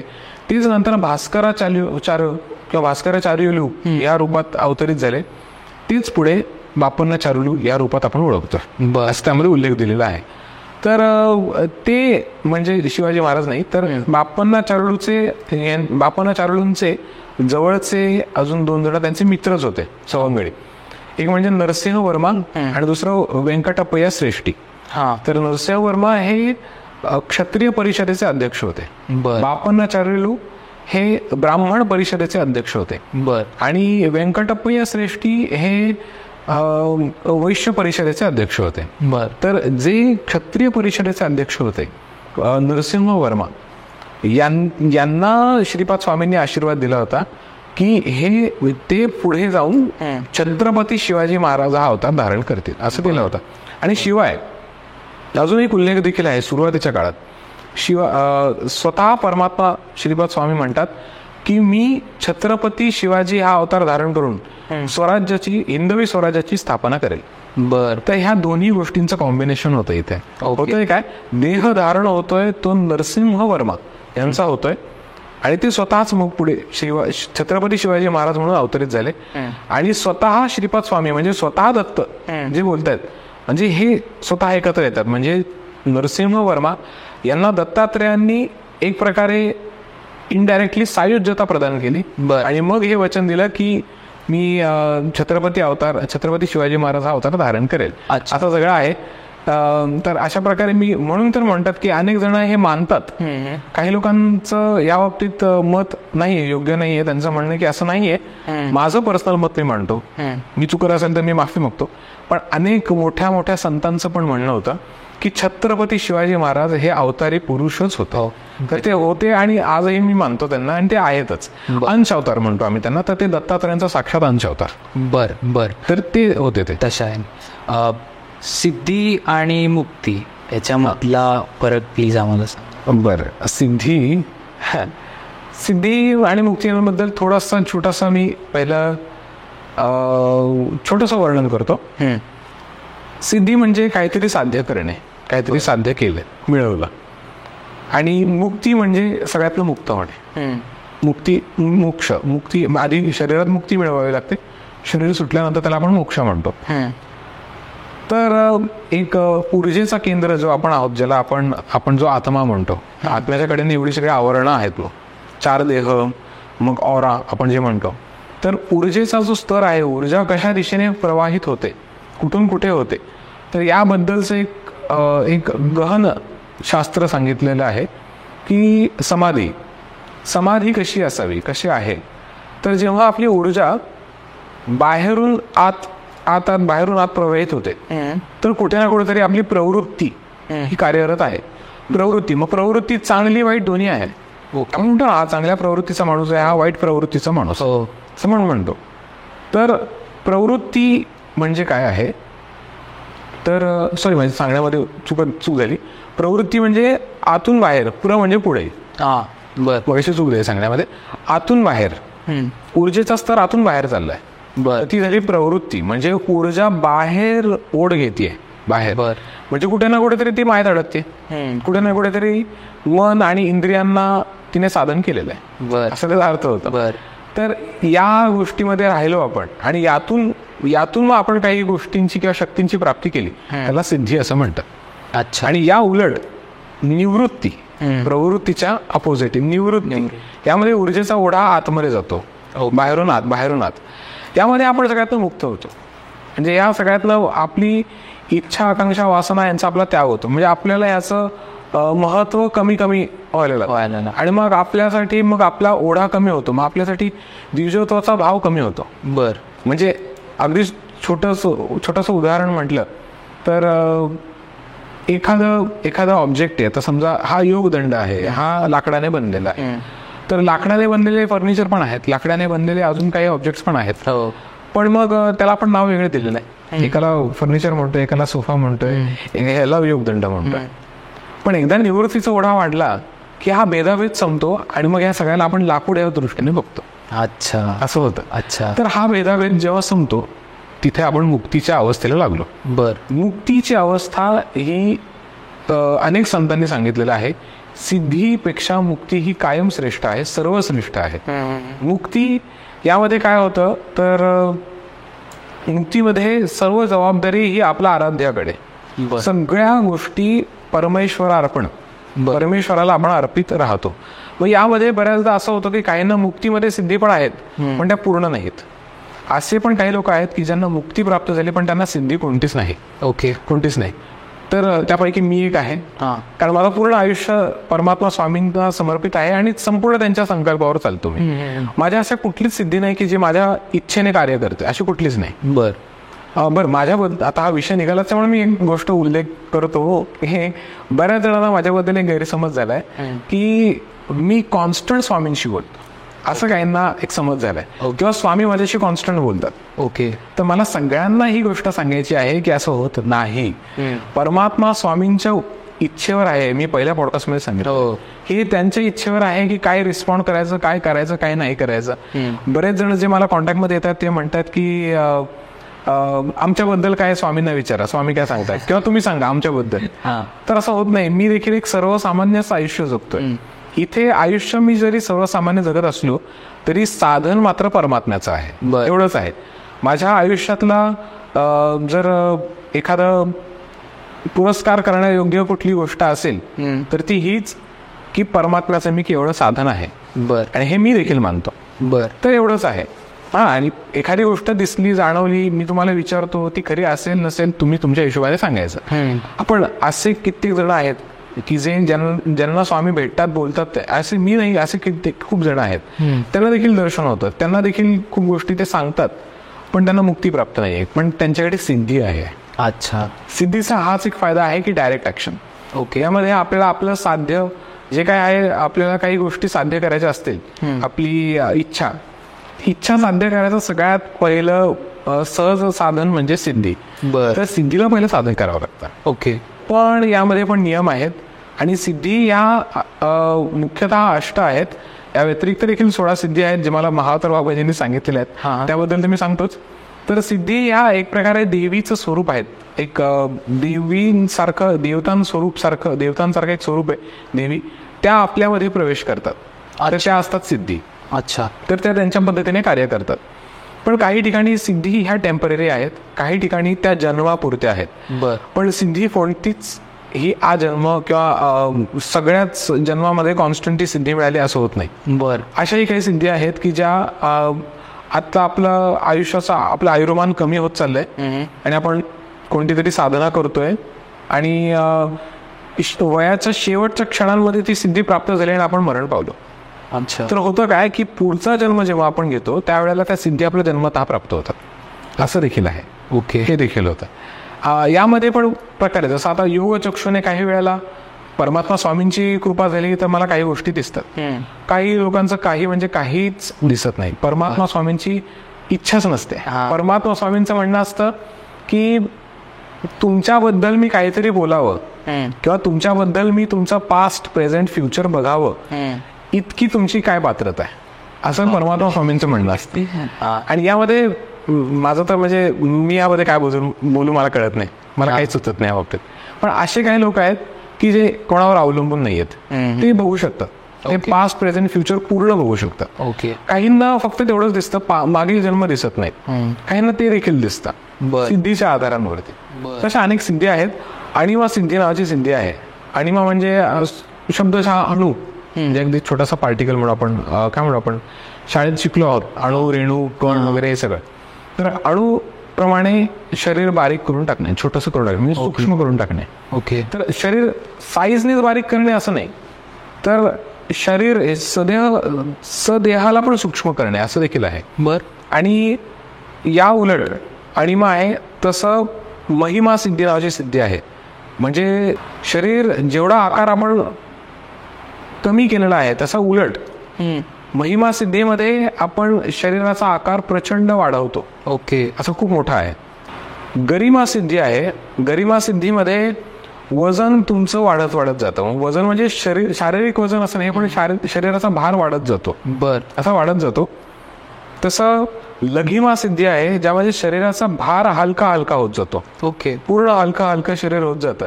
आपण रामायण महाभारतातले असे अनेक दाखले ऐकलेले असतील, त्यामध्ये असे उल्लेख आहेत. प्राप्ती सिद्धी नावाची एक सिद्धी आहे ज्यामध्ये आपल्याला इच्छित जी गोष्ट जी प्राप्त करायची आहे ती प्राप्त करणे, तसं ते पण आहे. अजून एक उल्लेख असा येतो त्याबद्दलचा की आपल्याला जिकडे उपस्थित राहायचं आहे तिकडे एका क्षणार्धात आपण तिकडे उपस्थित झालो, प्रकट झालो. तसं टेलिपोर्टिंग, बरोबर, ते एक म्हणू शकतो आपण. ती एक आहे. प्राकाम्य सिद्धी नावाची एक सिद्धी आहे. प्राकाम्य सिद्धी म्हणजे मनातलं ओळखणे, एखाद्याच्या मनातलं जाणून घेणे, आपोआप जाणून घेणे, किंवा मनातलं नॉट नेसेसरी मनातलं पण काहीतरी घडणार आहे याबद्दलच्या गोष्टी कळणे, ही काय प्राकाम्य सिद्धी आहे. ईशित्व सिद्धी आहे.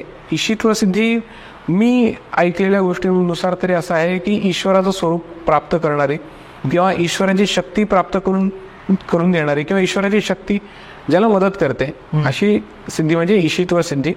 आणि मग त्यापुढे आहे वशित्व सिद्धी. वशित्व सिद्धी म्हणजे वश करणे, समोरच्याला वश करणे, वशीकरण करणे, किंवा नॉट नेसेसरी पूर्ण वशच केले पण समोरच्याची एनर्जी अशी हाफ करून समोरच्यावर विजय प्राप्त करणे, तर ती वशित्व सिद्धी आहे. रामायणामधला एक दाखला आहे सुग्रीव आणि त्याचा भाऊ वाली. तर वाली जो होता, वालीमध्ये ही सिद्धी होती, तो समोरच्याची प्राणशक्ती अर्धी करून टाकायचा. अच्छा. तो आणि मग त्याची एनर्जी हाफ झाली की मग तो सहज समोरच्यावर विजय मिळवायचा. बर. तर यामध्ये पण मी म्हणतो की वशित्व सिद्धी आहेत. या व्यतिरिक्त देखील काही सिद्धी आहेत ज्यामध्ये मी आता त्याचा उल्लेख करतो, पण असं काही काही सिद्धी आपल्याला माहित आहेत, काही काही सिद्धी आपल्याला तेवढ्या पूर्ण माहित नाहीत. काही ऐकून आहोत, काही ऐकून नाही आहोत आपण, पण त्या आहेत. म्हणजे 16 प्रकारच्या त्या मुख्य सिद्धी आहेत. एक म्हणजे वाक सिद्धी आहे, दिव्य दृष्टी सिद्धी आहे, प्रज्ञा सिद्धी आहे, दूरश्रवण सिद्धी आहे, बर, कायाकल्प सिद्धी आहे. कायाकल्पाबद्दल तुम्ही ऐकलं असेल की आता च्यवनप्राश तुम्ही ऐकलं असेल. तर च्यवनप्राश ज्या ऋषींच्या कृपेने आपल्याला मिळालं, च्यवन ऋषी, बर, तर त्यांनी कायाकल्पाचा अभ्यास केला आणि मग त्यांनी मग या जडीबुटींचा अभ्यास करून एक बनवलं, एक द्रव्य किंवा आपण पदार्थ ज्याला आपण च्यवनप्राश असं म्हणतो. बर. च्यवन ऋषींमुळे ते आपल्याला मिळालं. तर ती कायाकल्प सिद्धीतला भाग आहे. पूर्ण पुरुषत्व सिद्धी आहे, जलगमन सिद्धी आहे, वायुगमन सिद्धी आहे. जलगमन सिद्धी म्हणजे पाण्यावरती चालणं वगैरे हे आहे, आणि वायुगमन म्हणजे विहंग सिद्धी किंवा उडता येतं वगैरे अशी ती सिद्धी आहे. अदृश्य सिद्धी आहे, विशोका सिद्धी आहे, अजून देवदर्शन सिद्धी आहे. काही काहींना अगदी सहज दर्शन होतं देवतांचं, मग काही काहींना असुरी शक्ती देखील डोळ्यांना दिसतात. बर. तर ती देखील एक सिद्धी आहे, देवदर्शन आहे.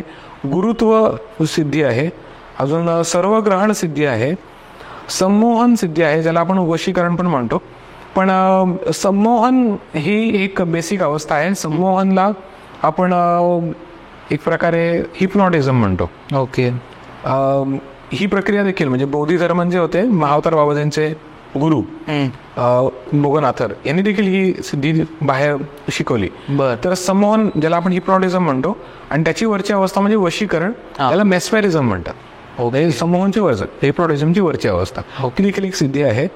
अमरत्व सिद्धी आहे, म्हणजे अमर होतो आपण. आणि एक शेवटची सिद्धी आहे ज्याला अनुर्मी सिद्धी म्हणतात. आता त्याबद्दल मला तेवढं ज्ञान नाहीये, पण अनुर्मी सिद्धी, अशा टोटल 16 सिद्धी आहेत. ओके. तर या सिद्धींचा वापर आपण चांगल्या पद्धतीने पण वापर करू शकतो, पण असेही बरेच लोक आहेत ज्यांनी जे निगेटिव्ह वापर देखील करतात, आजही करतात, असं देखील आहे.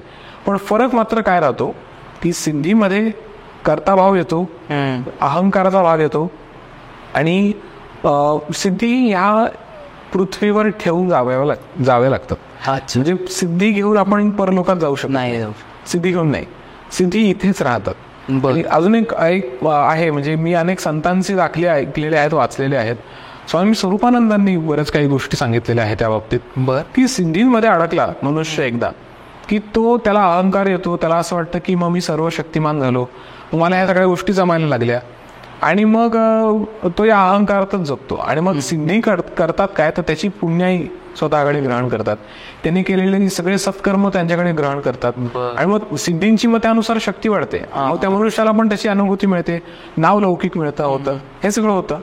पण हे सगळं संपलं, सत्कर्म संपले, पुण्याई संपली, प्राणशक्ती त्यातली चांगली ऊर्जा, चैतन्य संपलं की मग सिद्धी निघून जातात, हळूहळू करत निघून जातात. पहिले थांबतात आणि मग आपले अंदाज चुकवतात.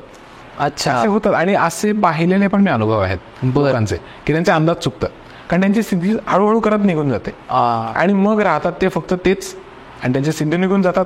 मग त्यांचं परत शून्यापासून प्रवास सुरू. अरे म्हणजे मिळवलेलं सगळं सिद्धींमध्ये हे जाण्याची शक्यता असते. आजही असे काही मोठे मोठे साधू आहेत, काही मोठे संत मंडळी आहेत, मोठे मोठे महाराज आहेत, मी काय नाव नाही घेणार त्यांचं, आजही आहेत की चांगले पण आहेत खूप, की ज्यांचं म्हणणं आहे की ह्या गोष्टीच्या नादी का लागायचं, म्हणजे ह्या गोष्टी का करायच्या, आपण परमानंदात जगावं, परमशांतीत जगावं, असे खूप चांगले चांगले सांगणारे लोक आहेत. मी असे काही मोठे मोठे साधू बघितलेले आहेत, आता चांगलं दृष्टीने सांगितलेले आहेतच. मी त्यांचा उल्लेख यासाठी करत नाही कारण काही लोकांच्या दृष्टीने ते वाईट आहेत, तर मी त्यांचा उल्लेख नाही करत. ओके. असे काही साधू आहेत की ज्यांना सिद्धी प्राप्त आहेत, ज्यांना मनातलं कळतं, कळू शकतं, जाणवतं, त्यांचे आराध्य दैवत मारुती पण आहेत, असे पण आहेत. पण त्यांचं अजून तेवढं भाग्य नाही की श्रीपाद श्री वल्लभ चरित्रामृत या महाग्रंथाचं पारायण उद्यापन करावं, पठण करावं, ज्यामध्ये स्पष्ट दिलेलं आहे परमात्मा श्रीपाद स्वामी मारुतीला आदेश देतात की तू समर्थ सद्गुरूच्या वेशात अवतरित हो, म्हणजेच साईबाबा हा अवतार धारण कर. आणि असे पण काही साधू आहेत की जे साईबाबांना योग्य मानत नाहीत, साईबाबांना देवता मानत नाहीत, असे देखील आहेत. अच्छा. हे कशामुळे होतं तर सिद्धी तर सिद्धीमुळे बऱ्याचदा आपल्याला या गोष्टी परमात्म्याची अनुभूती पूर्ण प्राप्त होत नाही. त्यामुळे सिद्धी आणि मुक्ती यामध्ये तसं बघायला गेलं तर भरपूर मोठं अंतर आहे, भरपूर मोठं अंतर आहे.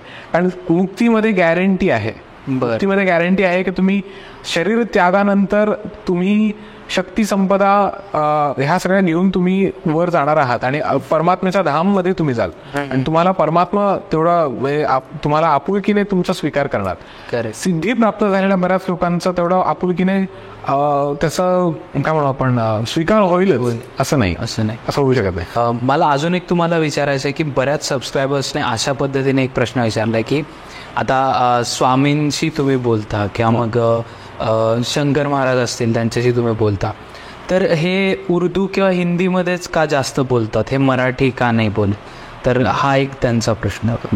ॲक्च्युली हा देखील मला पण एक प्रश्न आहे. पण मग यामध्ये म्हणजे हा मलाच नाही, अशा खूप जणांना प्रश्न आहे. मी एकटा नाही, पुण्यामध्ये किंवा पुण्याबाहेरही असे अनेक जण आहेत की ज्यांच्याशी परमात्मा श्री स्वामी समर्थ किंवा इतरही त्यांचे अंशावतार सद्गुरू ते त्यांच्याशी संपर्क साधतात. पण असं नाही की दरवेळेला ते हिंदी किंवा उर्दूमध्ये बोलतात, ते मराठीत देखील बोलतात. फक्त ते त्यांची इच्छा. आता यामध्ये आपली इच्छा तर आपण लादू नाही शकत. बोलताना अगदी स्पष्ट अस्खलित मराठीतही बोलतात, त्यांची इच्छा. बरं, फक्त मराठी नाही म्हणते मी, असे देखील काही लोकांचे अनुभव आहेत की जे त्यांच्या मातृभाषेत देखील बोलतात. म्हणजे काही आपल्या आदिगुरु संप्रदायातले आहेत जे कर्नाटकमध्ये राहतात, काही गुजरातमधले आहेत, काही MP मधले आहेत, काही जण बंगालमधले आहेत, काही झारखंडमधले आहेत, तमिळनाडूमधले काही जण आहेत, अजून आंध्र प्रदेशमधले काही जण आहेत.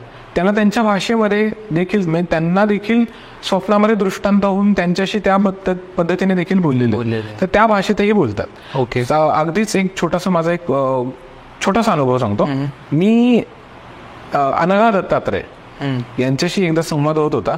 आता हे तर मला परत वेगळं सांगायला नको की अनघा दत्तात्रय हेच परब्रह्म पराशक्ती आहेत, त्यांनीच एकत्र होतात, अर्धनारी नटेश्वर होतात, त्यांना आपण श्री स्वामी समर्थ म्हणतो. तर हे विभक्त असताना एकदा मी त्यांच्याशी संवाद चालला होता. त्यावेळेला मी अनघा लक्ष्मी आपली जगन्माता तिच्याशी संवाद चालू असताना मी विचारलं होतं, तिला मी म्हणलं की या भाषांमध्ये एवढे भेद काय, कारण वाणी देवी तूच आहेस, तर एवढ्या भाषांमध्ये भेद का? तर ती म्हणाली की ही देखील माझीच माया आहे, मीच एवढ्या भाषांमधून येते, मीच एवढ्या भाषांमधून व्यक्त होते, अव्यक्तची व्यक्त होते. पण मग एक मला छोटासा प्रश्न होता की लोक मग इंग्रजी भाषेला एवढा प्रेफरन्स का देतात आणि ही एवढी प्रचलित का झाली अख्ख्या जगामध्ये? तर तिने सांगितलं होतं की हाच कलियुगाचा प्रादुर्भाव आहे. कलियुगामुळे अशा भाषा येणार, त्यामध्ये देखील माझं कुठे ना कुठेतरी हस्तक्षेप आहे, पण ते माझं पूर्ण स्वरूप नाही. अनघा लक्ष्मी म्हणते की संस्कृत हे परमात्म्याचं स्वतःचं रूप, म्हणजे मी म्हणजेच ती पराशक्ती आणि परब्रह्माचं संयुक्त असलेलं मूळ स्वरूप म्हणजे संस्कृत आहे. तमिळ आहे. या व्यतिरिक्त देखील अनेक बाकी भाषा आहेत ज्या संस्कृतमधनं पाठ्यपुटात बाहेर पडलेल्या आहेत. भारतामधल्या जेवढ्या भाषा आहेत त्या सगळ्या वाणीचं स्वरूप आहेत, महासरस्वती स्वरूप आहेत सगळ्यात. पण त्या व्यतिरिक्त बाकी देशातल्या काही भाषा असतील तर त्याबद्दल तिचं म्हणणं आहे की त्यामध्ये माझा पूर्ण हस्तक्षेप नाही, असं तिचं म्हणणं आहे. तर अशा प्रकारे ती देखील व्यक्त होते. तर ती तिची इच्छा आहे. तर स्वामी समर्थ स्वरूपात देखील तीच महासरस्वती आहे, ती देखील त्यामध्ये अर्धनारीश्वर तत्वात आहे. तिची इच्छा, त्याला आपण काहीच बोलू शकत नाही, तिच्या इच्छेनुसार चाललंय. आपण ऐकतो की हे माझं कुलदैवत आहे, ही माझी कुलदेवी आहे. तर कुलदैवत आणि कुलदेवी म्हणजे नक्की काय असतं? ओके, कुलदेवी आता जर सायंटिफिकली जर आपण बोलायला गेलो तर आपल्या डीएनएचा जो ग्राफ आहे, डीएनएचे एक्सटेन्शन्स आपण येतोय. आपण प्रत्येक पिढी आपल्या पूर्वजांचं डीएनए एक्सटेन्शन आहे. तर आपल्या पूर्वजांपैकी कोणी ना कोणीतरी तिला कुळदेवी मानलंय किंवा त्या देवीने किंवा देवाने त्यांना तो दृष्टांत दिलाय. त्या स्थानांमध्ये तुम्ही त्या एरियामध्ये राहायचा किंवा राहत होता अशा ठिकाणी, किंवा त्यांचा दृष्टांत झालाय, त्यांनी तुम्हाला अनुग्रह दिलाय. अशा प्रकारे ते आपले कुळदैवत होतात. तर कुळदैवत अजून एका पद्धतीने आपण मानतो, ते म्हणजे गोत्र पद्धत. गोत्र पद्धतीमध्ये पण कुळदैवत ठरलेले आहेत की तुमचं गोत्र कोणतं आहे, तुम्ही कोणत्या ऋषींचे डीएनए एक्सटेन्शन आहात. बर. यावर ह्या गोष्टी कळतात. एक साधू होते, त्या साधूंशी माझा संपर्क झाला होता. ते साऊथ इंडियन आहेत, त्यांच्याशी माझा चांगला संवाद झाला.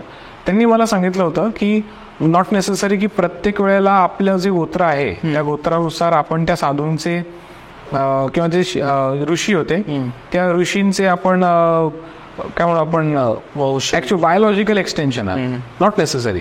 काही ठिकाणी असं देखील आहे की त्यांनी त्यांचे अनुग्रह किंवा त्यांची योग संपदा एखाद्या विशिष्ट कुळावरती सोडलेली होती. बर. आणि मग त्यांच्यामध्ये मग तिथून पुढे त्यांचं ते गोत्र झालं.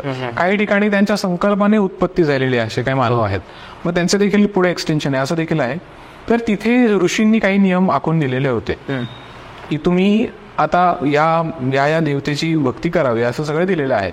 काही ठिकाणी हे व्यक्तिगत आहे, काही ठिकाणी हे एरिया वाईज आहे, आणि काही ठिकाणी हे राज्याच्या स्वरूपात आहे. आता ज्यांना कोणाला माहित नसेल आपलं कुळदैवत, कुळदेवी, कुळदेव कोण आहे, तर महाराष्ट्राला तर आपल्याला हे वरदान आहे की मल्हारी मार्तंड खंडोबा आपला जेजुरीचा, तो तुम्ही कुळदेव करू शकता.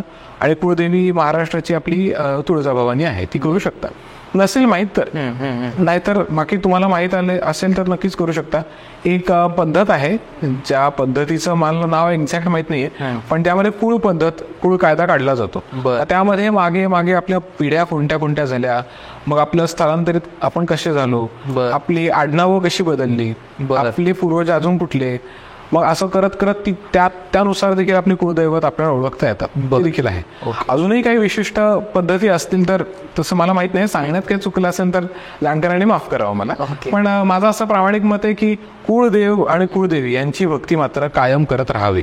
मागे मात्र तो आपलं बोलणं नाही झालं त्या बाबतीत, पण आपलं आराध्य दैवत जरी असलं तरी कुळदेव आणि कुळदेवी यांना निदान वर्षातून एकदा आपण त्यांची भेट घेणं, त्यांना आपल्या पद्धतीने आपण जे काही अर्पण करता येईल, आपण भेट जे काही अर्पण करता येईल ती भेट अर्पण करणे ते अगदी गरजेचं आहे. यज्ञ देखील एक भेट अर्पण करणंच आहे.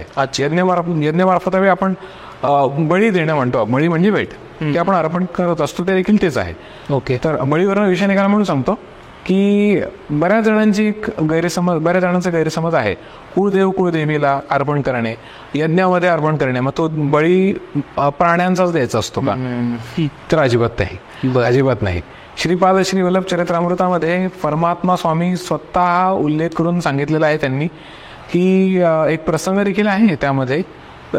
रमणी आणि अजून एक जण होता, रमणीचा एक जण असतो, आणि म्हणजे तिच्याबद्दलचा एक उल्लेख आहे की तिचा विवाह तिच्या आत्ते भावाबरोबर होतो, असं सगळं आहे त्यामध्ये. तर तो जो मुलगा असतो तो अतिशय कृश असतो आणि तो मामा मामीच्या घरी राहत असतो, त्याचा छळ होत असतो वगैरे सगळं दिलंय. तर तिकडे एक मांत्रिक येतो आणि मग तो म्हणतो की मी सगळं बघतो आणि मी सगळं काढतो, कोंबड्या बकऱ्यांचे बळी द्यायला लागतील वगैरे. आणि तिकडे श्रीपाद स्वामी साधू वेशात येतात आणि तो मांत्रिक म्हणतो की तू नाही म्हणालास, गमतीने म्हणतो मिश्किलपणे की तू नाही म्हणालास तरी ही कपाळ म्हणजे कवटी मी तुझ्या जोळीत घालणार आहे. श्रीपाद स्वामींनी त्याचा नकार दिला त्याला. आणि मग ती श्रीपाद स्वामी सगळ्यांना त्यांच्या भक्तांकडे बघून त्यांना उद्देशून म्हणतात की काली माता, वास्तविक काली माता काही कोंबड्या बकऱ्यांची बळी मागत नाही, तर ती वास्तविक प्रेमाचं शांतीचं प्रतीक आहे. म्हणजे त्यामध्ये अजून विस्तृत वर्णन आहे, छान लिहिलंय, मी आपलं सोप्या भाषेत सांगतोय. तर हे माझं सगळ्यांनाच सांगणं आहे की बरेच जण जे म्हणतात की देवतांना बळी हवाय, आणि बरेच जण, काही जणांशी माझा या बाबतीत संवाद झाला होता, ते मला म्हणाले देखील की तुम्ही म्हणता की देवता बळी मागत नाहीत, मग आमच्या इच्छा कशा पूर्ण झाल्या, आमची जी कामं होती अडलेली ती कामं पुढे सरकली. तर आता एक मी खूप मोठं रहस्य सांगणार आहे सगळ्यांनाच की देवता, मुख्य देवता असू दे, उपदेवता असू दे, यांना यांचे गण असतात. आपण ऐकलं असेल संध्याकाळनंतर, सूर्यास्तानंतर वनस्पती असतात किंवा झाडं असतात, तुळस आहे, यांच्यापाशी जायचं नाही, त्यांना स्पर्श करायचा नाही, त्यांना डिस्टर्ब करायचं नाही. अनेक कारण आहेत. शास्त्रीय कारणं देखील 100% आहेत, ज्याला बॉटनीमध्ये काही ना काहीतरी स्टडी केलेलं असेल त्यामध्ये मिळालंच आपल्याला. पण शास्त्रोक्त किंवा आध्यात्मिक शास्त्रानुसार त्याचं कारण असं आहे की त्याच्या खाली अनेक देवतांचे गण वेगवेगळ्या रूपांमध्ये थांबलेले असतात, ते छोट्यापासून मोठ्या आकारांमध्ये असतात. तर हे जे गण असतात त्यांना डिस्टर्ब करू नये, ते देखील शाप देतात, ते देखील गणांची देखील बाधा होते. बरं. तो देखील एक प्रॉब्लेम आहे, ते होऊ नये. ते एक आहे. काही ठिकाणी असे आहेत की ते गण जे आहेत सत्वगुणी पण असतात, रजोगुणी पण असतात आणि तमोगुणी पण असतात. ओके. तर जे रजोगुणी आणि तमोगुणी गण आहेत हे त्या देवतांच्या आसपास कुठे ना कुठेतरी फिरत असतात. बर. होतं काय, तर हे तुम्ही जे बळी देता, तर बळी दिल्यानंतर ते खुश झालेले असतात. हे रक्त वगैरे जे कोणाला हवं आहे, मांस भक्षण, हे त्यांना हवं असतं. मूळ देवतेला कधीच तसं वाटत नाही. मूळ देवता म्हणजे परब्रह्म, परमात्म स्वरूप असलेली देवता, पंचब्रह्म स्वरूप. तर या देवतांना कधी असं वाटत नाही. देवतांना, मुख्य देवता जे आहेत परमात्म स्वरूप, त्यांना साधे सुधे नैवेद्य पण चालतात. अगदी नैवेद्य साधे सुधे काय म्हणतो मी, छोटासा उल्लेख सांगतो. कृष्ण अवतारामध्ये जेव्हा कृष्ण अक्रूर यांच्या घरी जेव्हा घरी गेले, तर तिकडे अक्रूर यायचे होते आणि कदाचित अक्रूरच, माझं काही चुकलं असेल तर माफ करा लोकांनी. तर त्यांच्या मिसेस ज्या होत्या त्या कृष्ण आल्या म्हणून ते इतके खुश झाले, काय द्यावं म्हणून किळी आणली आणि किळी साली काढत होते आणि किळी ठेवत होते आणि साली खायला देत होते बोलण्याच्या नादात. बोलण्याच्या नादात त्यांना कळलंच नाही की आपण कृष्णाला किळींची साल खायला देत आहेत. आणि कृष्णाने ते देखील म्हणजे डिस्टर्ब न करता, त्यांचं बोलणं ऐकत, त्यांना डिस्टर्ब न करता त्यांच्या प्रेमाखातर साल देखील ग्रहण केली. बर. परमात्म्याला हवंय नक्की काय अजून. विठ्ठल अवतारात त्याने किती अवतार नाही, किती अशा अनेक लीला असतील बघा, असे अनेक आहेत. महादेवाचे देखील असे उल्लेख आहेत बघा, की थिन्ना नावाचा जो त्याचा भक्त होता. तर आज आपण ज्याला एक देवस्थान आहे साऊथ इंडिया, म्हणजे आपलं आंध्र प्रदेशमध्ये आहे, कालहस्ती, इकडे त्या बाबतीतला एक किस्सा आहे तो, की थिन्ना नावाचा जो भक्त होता तो इतका भोळा होता की तो, म्हणजे असं म्हणतात की त्याचाच मागचा जन्म म्हणजे अर्जुन. अच्छा. तर त्याला झालेल्या अहंकारामुळे मग त्याला हा जन्म घ्यावा लागला. तर थिन्नाला, त्याला कळत नव्हतं, तो आदिवासी होता. तर तो शिकार केली की मांस आणून द्यायचा आणि मग महादेवाला म्हणायचं पहिलं तू खा, मग मी खातो. शिवलिंगाने ते देखील ग्रहण केलं. अच्छा. बरं, आता यामध्ये अज्ञान स्थितीमुळे ते घडलं, अज्ञान स्थितीमुळे. पण जर आपल्याला सांगणारा आहे, मार्गदर्शन करणारा आहे कोण, आणि तरी पण आपण ते करत असू, ते पण जिभेच्या चोचल्यांसाठी, तर मात्र 100% आपण पापाचे भागीदारी होतो, मी करतो, त्यामुळे होतं. तर अशा प्रकारे कुळदेव कुळदेवीची भक्ती तर कायम करावी. आणि ते आपण DNA एक्सटेन्शन बद्दल मी सांगितलं, तर अशा प्रकारे करत राहावं. आणि आपलं जर आराध्य दैवत वेगळं कोणी आहे असेल, तर मात्र आपण काय करावं, आपल्या आराध्य दैवत आपल्या कुळदेव कुळदेवीमध्ये देखील बघावं. अच्छा. असं देखील करावं. आपली कुळदैवत देवी देव हे आपल्या आराध्य दैवतामध्ये देखील बघावं. हे दोन्ही अभिन्न अंग आहे असं समजून भक्ती चालू ठेवावी. अजून वेगळं काही नाही, तेच होणार, मोक्ष प्राप्ती होणार आपल्याला. दादा, तुम्ही मागच्या पॉडकास्टमध्ये वारं येणं त्याबद्दल सांगितलं होतं आणि त्याचं एक्सप्लेनेशन खूप लोकांना पटलं, आवडलं. पण काही लोकांचे असे प्रश्न होते की मग सायुज्यता जी आहे, सायुज्यता मुक्ती म्हणता किंवा सायुज्यता म्हणतो आपण, तर ती आणि वारं येणं या दोघांमध्ये काय फरक आहे? ओके. अंगात येणं म्हणतात काही जण, तर आता शब्दशः जाऊ, वारं येणं. आता थोडंसं मागून मग पुढे येतो. बृहदारण्यक उपनिषदामध्ये क्रिएशन बद्दलचं रहस्य सांगितलेलं आहे, की त्यांमधला आलेला सार. तर युनिवर्स किंवा ही सृष्टी याची निर्मिती कशी झाली, तर पहिला ध्वनी ओंकार, ओंकार ध्वनीमधून मग तेज निर्माण झालं, तेजामधून प्राण म्हणजे प्राणशक्ती निर्माण झाली, एनर्जी, आणि प्राणशक्तीमधून मग आकाश तत्व निर्माण झालं, ज्याला आपण आकाश म्हणतो. हे सगळं, हे आकाशाबद्दलचे पुराणांमध्ये पण अनेक दाखले आहेत की ब्रह्मदेवाने मग ब्रह्मांडामधून आकाश आणि पाताळ किंवा पृथ्वी हे वेगळं वेगळं केलं, असा उल्लेख देखील आहे. आणि मग आकाश तत्वामधून निर्मिती झाली, ती म्हणजे वायुतत्वाची. वायुतत्वामधून निर्मिती झाली अग्नितत्व, अग्नितत्वामधून निर्मिती झाली जलतत्व, आणि जलतत्वामधून पृथ्वी तत्व. अशा प्रकारे मग सृष्टीची निर्मिती झाली, सगळी सुरू झालं. तर म्हणजे मी अजून त्या बाबतीत कॉन्फिडंट नाही आहे, पण मी हे सगळं सांगत असताना मला आठवत आहे, मी काही लोकांना भेटलो होतो, त्यांनी देखील हे सांगितलं की सायन्समध्ये पण हे प्रूव्ह झालं आहे, जे मी आता सांगितलं, हे सगळा फ्लू असं हे सगळं झालेलं आहे. तर यामध्ये अनेक काही काही दाखले आपल्याला वेगवेगळ्या ग्रंथांमध्ये देखील आढळतात. म्हणजे एक छोटा दाखला सांगतो, मग परत मी या विषयावर येतो. नवनाथ भक्तिसार या ग्रंथामध्ये देखील एक दाखला आहे की जालिंदरनाथ जे आहेत ते जालंधर म्हणतात वेगवेगळे नाव आहेत जालंधरनाथ. तर हे होम कुंडामधून आले होते, अग्नीमधून प्रकट झाले, अग्निपुत्र म्हणतात त्यांना. तर त्यांनी मग नंतर ते जेव्हा कार्य त्यांचं सुरू केलं तर एका गावातनं ते जात असताना ते डोक्यावरती मुळ्या वाहत होते, मग लाकडं वगैरे नेत होते. तर ते नेत असताना वायुदेवतेला असं वाटलं, पवनदेव यांना असं वाटलं की हा जालंधर हा अग्निपुत्र आहे, म्हणजे एक प्रकारे माझा नातूच, तर याला मी बाहेर कशाला ठेवू. म्हणून ते डोक्यावर घेत असताना ते त्यांच्या डोक्यावरनं ते भार जो होता लाकडांचा किंवा मुळींचा तो सगळा असं ते तरंगायला लागला. तर मग गावातले लोक आश्चर्यचकित झाले की हा साधू चाललाय आणि मग याच्या डोक्यावरती हा भार असं कसं काय, म्हणजे हे तरंगतंय कसं काय, असा एक छोटासा उल्लेख आढळतो. तर यामध्ये हे आपण हेच शिकलो की वायुदेवता म्हणतोय की अग्निपुत्र आहे, म्हणजे हा एक प्रकारे माझा नातू. करेक्ट. तर मग हे याचा म्हणजे याचा म्हणजे काय म्हणू आपण, एक प्रकारे आपण असं समजू शकतो की उल्लेख असा आढळतो की आकाश तत्वामधून वायुतत्वामधून अग्नितत्व, अग्निमधून जलमधनं पृथ्वी. तर आता थोडं शब्दशः जाऊ. वायूचं तत्व काय आहे, सगळीकडे कॉन्स्टंट फिरणे, तिकडे जाणे, आणि म्हणूनच अंगात येणं याला एक अजून एक नाव आहे वारं येणं. तर वारं एका ठिकाणी स्थिर नाही राहत, ते निघून जात. करेक्ट.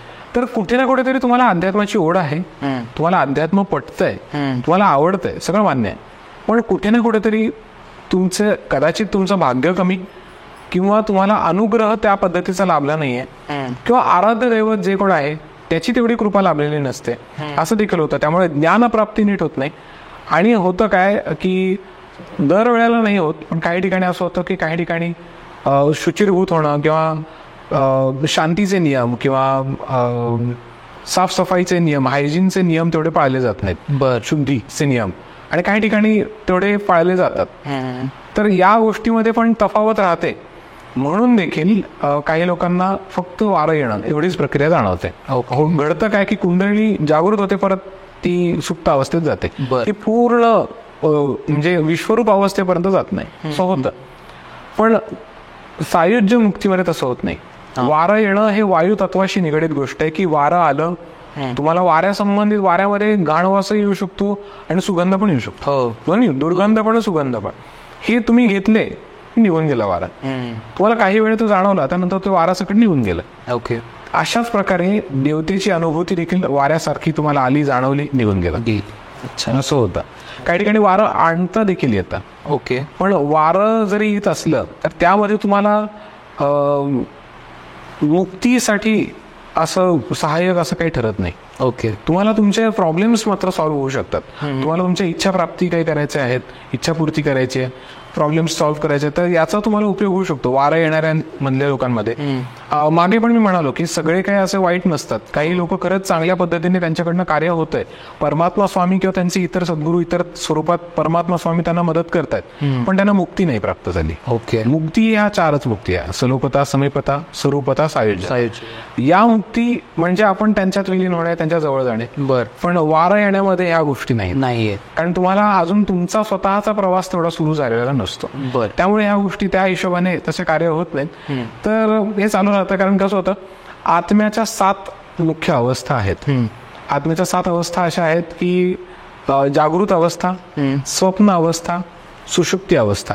या 3 अवस्था साधारणपणे आपण अनुभवतो. करेक्ट. की आपण जागृत आहोत, स्वप्न म्हणजे आपण झोपतो ते, आणि स्वप्न आणि सुषुप्तीच्या मध्ये बऱ्याच लोकांना दृष्टांत होतात, बऱ्याच लोकांना भविष्यात होणारे पण काही गोष्टी दिसतात. बरेच जण जो प्रश्न विचारतात की तुमच्याशी कसे काय बोलतात स्वामी, तर मला सगळ्यांनाच विचारायचं आहे की तुमचं एक छोटंसं उदाहरण घ्या. तुम्ही ड्रायव्हिंग करताय आणि ड्रायव्हिंग करत असताना तुम्ही काय मनातल्या मनात तर बोलत नाहीये, शब्दशः तुम्हाला ऐकू येत नाहीये, पण अचानक तुम्हाला वाटलं की उजवीकडे नाही डावीकडे जायचंय आणि तुमचा अंदाज बरोबर निघाला. कोणी सांगितलं तुम्हाला? अच्छा. या इन्स्टिंक्टला देखील परावाणी असं म्हटलं जातं. ह्या परावाणीची सुरुवात अशीच असते. बऱ्याच लोकांना जे वाटतं की मला हॅल्युसिनेशन आहे, असं काय कायना वाटतं. कायकांनी बोलले पण एका वेळेस, हरकत आहे, मला प्रॉब्लेम नाही या सगळ्याचा. पण मला हेच सांगायचं की माझं निदान तेवढं तरी भाग्य आहे की मी त्या हॅल्युसिनेशन मध्ये परमानंदात जगू शकतो, परमशांतीची अनुभूती घेऊ शकतो. आपल्यापैकी कित्येक असे अभागी आहेत की ज्यांना हे देखील जाणवत नाही किंवा हे देखील त्यांचं भाग्य नाही की ते आस्तिक साधे होऊ शकते. त्यामुळे मला असं सगळ्यांना सांगणं आहे की तुम्हाला दृष्टांत झाला, तुमचा परमात्मा तुम्हाला दृष्टांत देतो, तुम्हाला त्याची अनुभूती मिळते, तुम्हाला परमानंद परमशांती मिळते, तुम्ही त्याची अनुभूती घ्या. मग ते भले अंगात येणं असू दे किंवा तुम्हाला साहित्य अवस्थेतलं जाणवते. साहित्यता अर्थात उपाधी आहे, परमात्म्याच्या इच्छेने मिळते, ती देखील मला काय माझ्या मेहनतीनेच मिळाली असं नाही, त्यांच्याच करुणा कटाक्षाने मिळाली. तर याच्या पुढच्या अवस्था कोणत्या असतात? जागृत, स्वप्न, सुषुप्ती या 3 अवस्थांमध्ये जे अडकलेले असतात त्यांना वारं येणं, अंगात येणं ह्या गोष्टी जाणवतात. त्याच्यावरच्या अनुभूती किंवा अवस्था ज्या आहेत त्या आहेत जागृत, स्वप्न, सुषुप्ती, तुरीय, तुर्यातीत इथपर्यंत बरेच जण जातात. मग तुम्हाला समाधीच्या अवस्था कळायला लागतात. आणि मग त्याच्या पुढच्या अवस्था आहे त्या म्हणजे भगवत आणि ब्राह्मी अवस्था. भगवत आणि ब्राह्मी अवस्था जेव्हा आत्म्याला प्राप्त व्हायला लागतात त्यानंतर मग सलोकता, समीपता, स्वरूपता आणि सायुज्यता अशा 4 मुक्तीच्या अनुभूती सुरुवातीला येतात. आणि असं नाही की सहज होतं हे प्राप्त, आधी परीक्षा होतात आणि त्यानंतर होतात. उदाहरण द्यायचं म्हटलं तर 13 कोटी तरी जप आपल्याला लागतो. जर श्रीराम जयराम जय जयराम तुम्ही करताय तर 13 कोटी जप तुम्हाला करावा लागतो. तेव्हा जाऊन तुम्हाला एक मुक्ती प्राप्त होणार. पण मग बऱ्याच जणांनी जर संकल्प केला की नाही मी काही करून हे जप करणार आणि करणार करून दाखवणार, असं जर त्यांनी केलं तर आपलं आराध्य आपली परीक्षा घेतो की तू हे सगळं करत असताना तुला मी अडचणी तुझ्या आयुष्यात घालणार आणि बघू तू तुझा जप खर्च करतोय का. अच्छा, तू जप असा नाही खर्च करताय ती म्हणजे हा जप खर्च करा आणि हे द्या, जाणीवपूर्वक करू शकतात. तसं न करता जर आपण म्हणालो की माझ्या आयुष्यातला हा प्रॉब्लेम का आलाय हे सॉल्व्ह होऊ दे, स्वतःसाठी स्वतःच्या लोकांसाठी काय मागितलं खर्च झाला, अशा प्रकारच्या परीक्षा होत असतात. हे देखील मला सगळ्यांना सांगणं आहे की जे लोक म्हणतात आम्ही खूप वर्षांपासून करतोय आणि काहीच फरक पडत नाही, कित्येक जन्मातलं देणं आहे आपलं, हे देणं देण्यामध्येच कित्येक आपलं पुण्यही जपही जात असतं. बरोबर, असंही होतं. तर मुक्तीमध्ये प्रवेश करण्यापूर्वी अशा छोट्या छोट्या काही परीक्षा असतात, अशा वेगवेगळ्या पण परीक्षा होतात आपल्या, मग जाऊन आपली मुक्ती आपल्याला लागू होते. त्यामुळेच श्रीपाद श्रीवल्लभ चरित्रामृत या महाग्रंथात दिले, परमात्मा स्वामी सांगतात या अख्ख्या पृथ्वीवरती 1,25,000 जण आहेत ज्यांना मी माझी सायुज्यता प्रदान केलेली आहे. असे टोटल कुठे असतील कोण कोण असतील माहित नाही, असे खूप लोक आहेत. आणि मी असं म्हणणार नाही की मी एकटाच एवढा म्हणजे महान व्यक्ती वगैरे, मी तर महान अजिबात नाही, मी ते स्पष्ट सांगतो. कारण मी तर म्हणजे काय सांगू आता, मी परमात्मा स्वामींच्या दासांचा मी दास आहे. कारण ही गोष्ट आपण जर संत चोखामेळ्यांकडनं शिकायची म्हटलं तर ते म्हणतात जोहार मायबाप जोहार. त्यामध्ये त्यांनी सांगितलेलं आहे की तुमच्या दासांचे आम्ही दास. म्हणजे हा एवढा मोठा संत म्हणू शकतो जो स्वतः विठ्ठलाचा दास आहे, तो विठ्ठलाच्या दासाचा दास स्वतःला मानतो, ज्याच्यावर विठ्ठल स्वतः अनुग्रह करतो. मग आपल्यासारख्यांची आपण काय आपली तमा आहे, आपण तर काहीच नाही, आपण पामर आहोत त्यांच्या पुढे. त्यामुळे मी सगळ्यांनाच म्हणतो की ज्यांना गैरसमज झालाय की मग काहीतरी मी चमत्कारच घडवून आणेल, तुम्ही माझ्या समक्ष आलात तर मग सगळं मी तुम्हाला सांगायला सुरुवात केली किंवा मी जर बोललो आणि सगळी कामं झाली, असं होत नाही. प्रत्येकाला आयुष्य त्याच्या मर्जीने जगता येतं असं नाही, परमात्म्याच्या मर्जीने जगावं लागतं आणि परमात्मा त्याच्या हिशोबाने आयुष्य जगायला आपल्याला भाग पडतो, हे आपण लवकरात लवकर मान्य करावं. आणि एकदा त्याला शरण गेलो तर मात्र मी 2 पैकी 1 गोष्टी कन्फर्म घडतात, हे मी कन्फर्म सांगतो. एक म्हणजे आपल्या मनाप्रमाणे कुठे ना कुठेतरी घडणार, किंवा जर मनाप्रमाणे घडणार नसेल तर 100% त्यापेक्षा चांगलंच घडणार आहे, हे तर आहेच. दुसरी गोष्ट, आपल्या मनाप्रमाणे वाटणं या गोष्टीच बंद होतात. जे काही चाललंय ते आयुष्य माझं परमात्म्याच्या चरणांवर परमात्म्याच्या इच्छेनुसार चालू राहावं. आणि हेही घडलं तर मात्र माझं असं सगळ्यांना सांगणं आहे, खऱ्या अर्थाने आपण आध्यात्मिक झालो आणि अध्यात्मात खरं काय साध्य करायचंय तर हेच करायचंय. तर दादा धन्यवाद, परत एकदा तुम्ही आलात आणि आज आपण थोडं वेगळ्याच विषयावर चर्चा केली, म्हणजे तुम्ही लोकांना संबोधित केलं आणि आय एम शुअर हा पण एपिसोड किंवा हा पण पॉडकास्ट लोकांना आवडला असेल. तर दादांचे परत एकदा डिस्क्रिप्शनमध्ये मी हँडल्स देतो आणि तुम्हाला जर कॉन्टॅक्ट करायचा असेल तर डिस्क्रिप्शनमध्ये नंबर आहे, त्यावर तुम्ही कॉन्टॅक्ट करा. कमेंटमध्ये तर आम्ही देतोच, पण जर तुम्ही डिस्क्रिप्शनमधून जर कॉल केला तर आमच्यासाठी ते बरं आहे. आणि दादांच्या चॅनलला सबस्क्राईब करा, त्यावर पण वेगवेगळ्या प्रकारचे शॉर्ट्स म्हणा किंवा व्हिडिओज म्हणा दादा टाकत असतात. ॲडमिन जे मंडळ आहे ते पूर्ण टाकतं. दादा तुम्हाला काही ॲड करायचं? खूप छान वाटलं आणि आत्तापर्यंतचे हे 3 आपले पॉडकास्ट जे आहेत खूप एन्जॉय केलं सांगण्यामध्ये पण. आणि तुमचे देखील आभार, तुम्ही खूप पेशन्स ठेवून सगळं छान ऐकलं आणि लोकांच्या प्रतिक्रिया कमेंट्स बघून देखील खूप छान वाटलं. 90% सगळे चांगलेच कमेंट्स होते आणि खूप बरं वाटलं, खूप छान वाटलं. फक्त काही लोकांनी ज्यांनी मला स्वामींचं रूप किंवा अंश मानला त्या सगळ्यांची मी माफी मागतो आणि सांगतो की मी त्या पात्रतेचा नाही आहे. ही सगळे स्वामींची लीला आहे. आपण सगळेच त्यांचे अंश आहोत, त्यांचेच पुत्र आहोत आपण सगळे. करेक्ट. तर दादा थँक्यू सो मच परत एकदा तुम्हाला. आणि आपल्या स्वीट टॉक्सच्या रिच्युअलप्रमाणे आपण पीस बॉम्बने पॉडकास्ट हा एंड करू.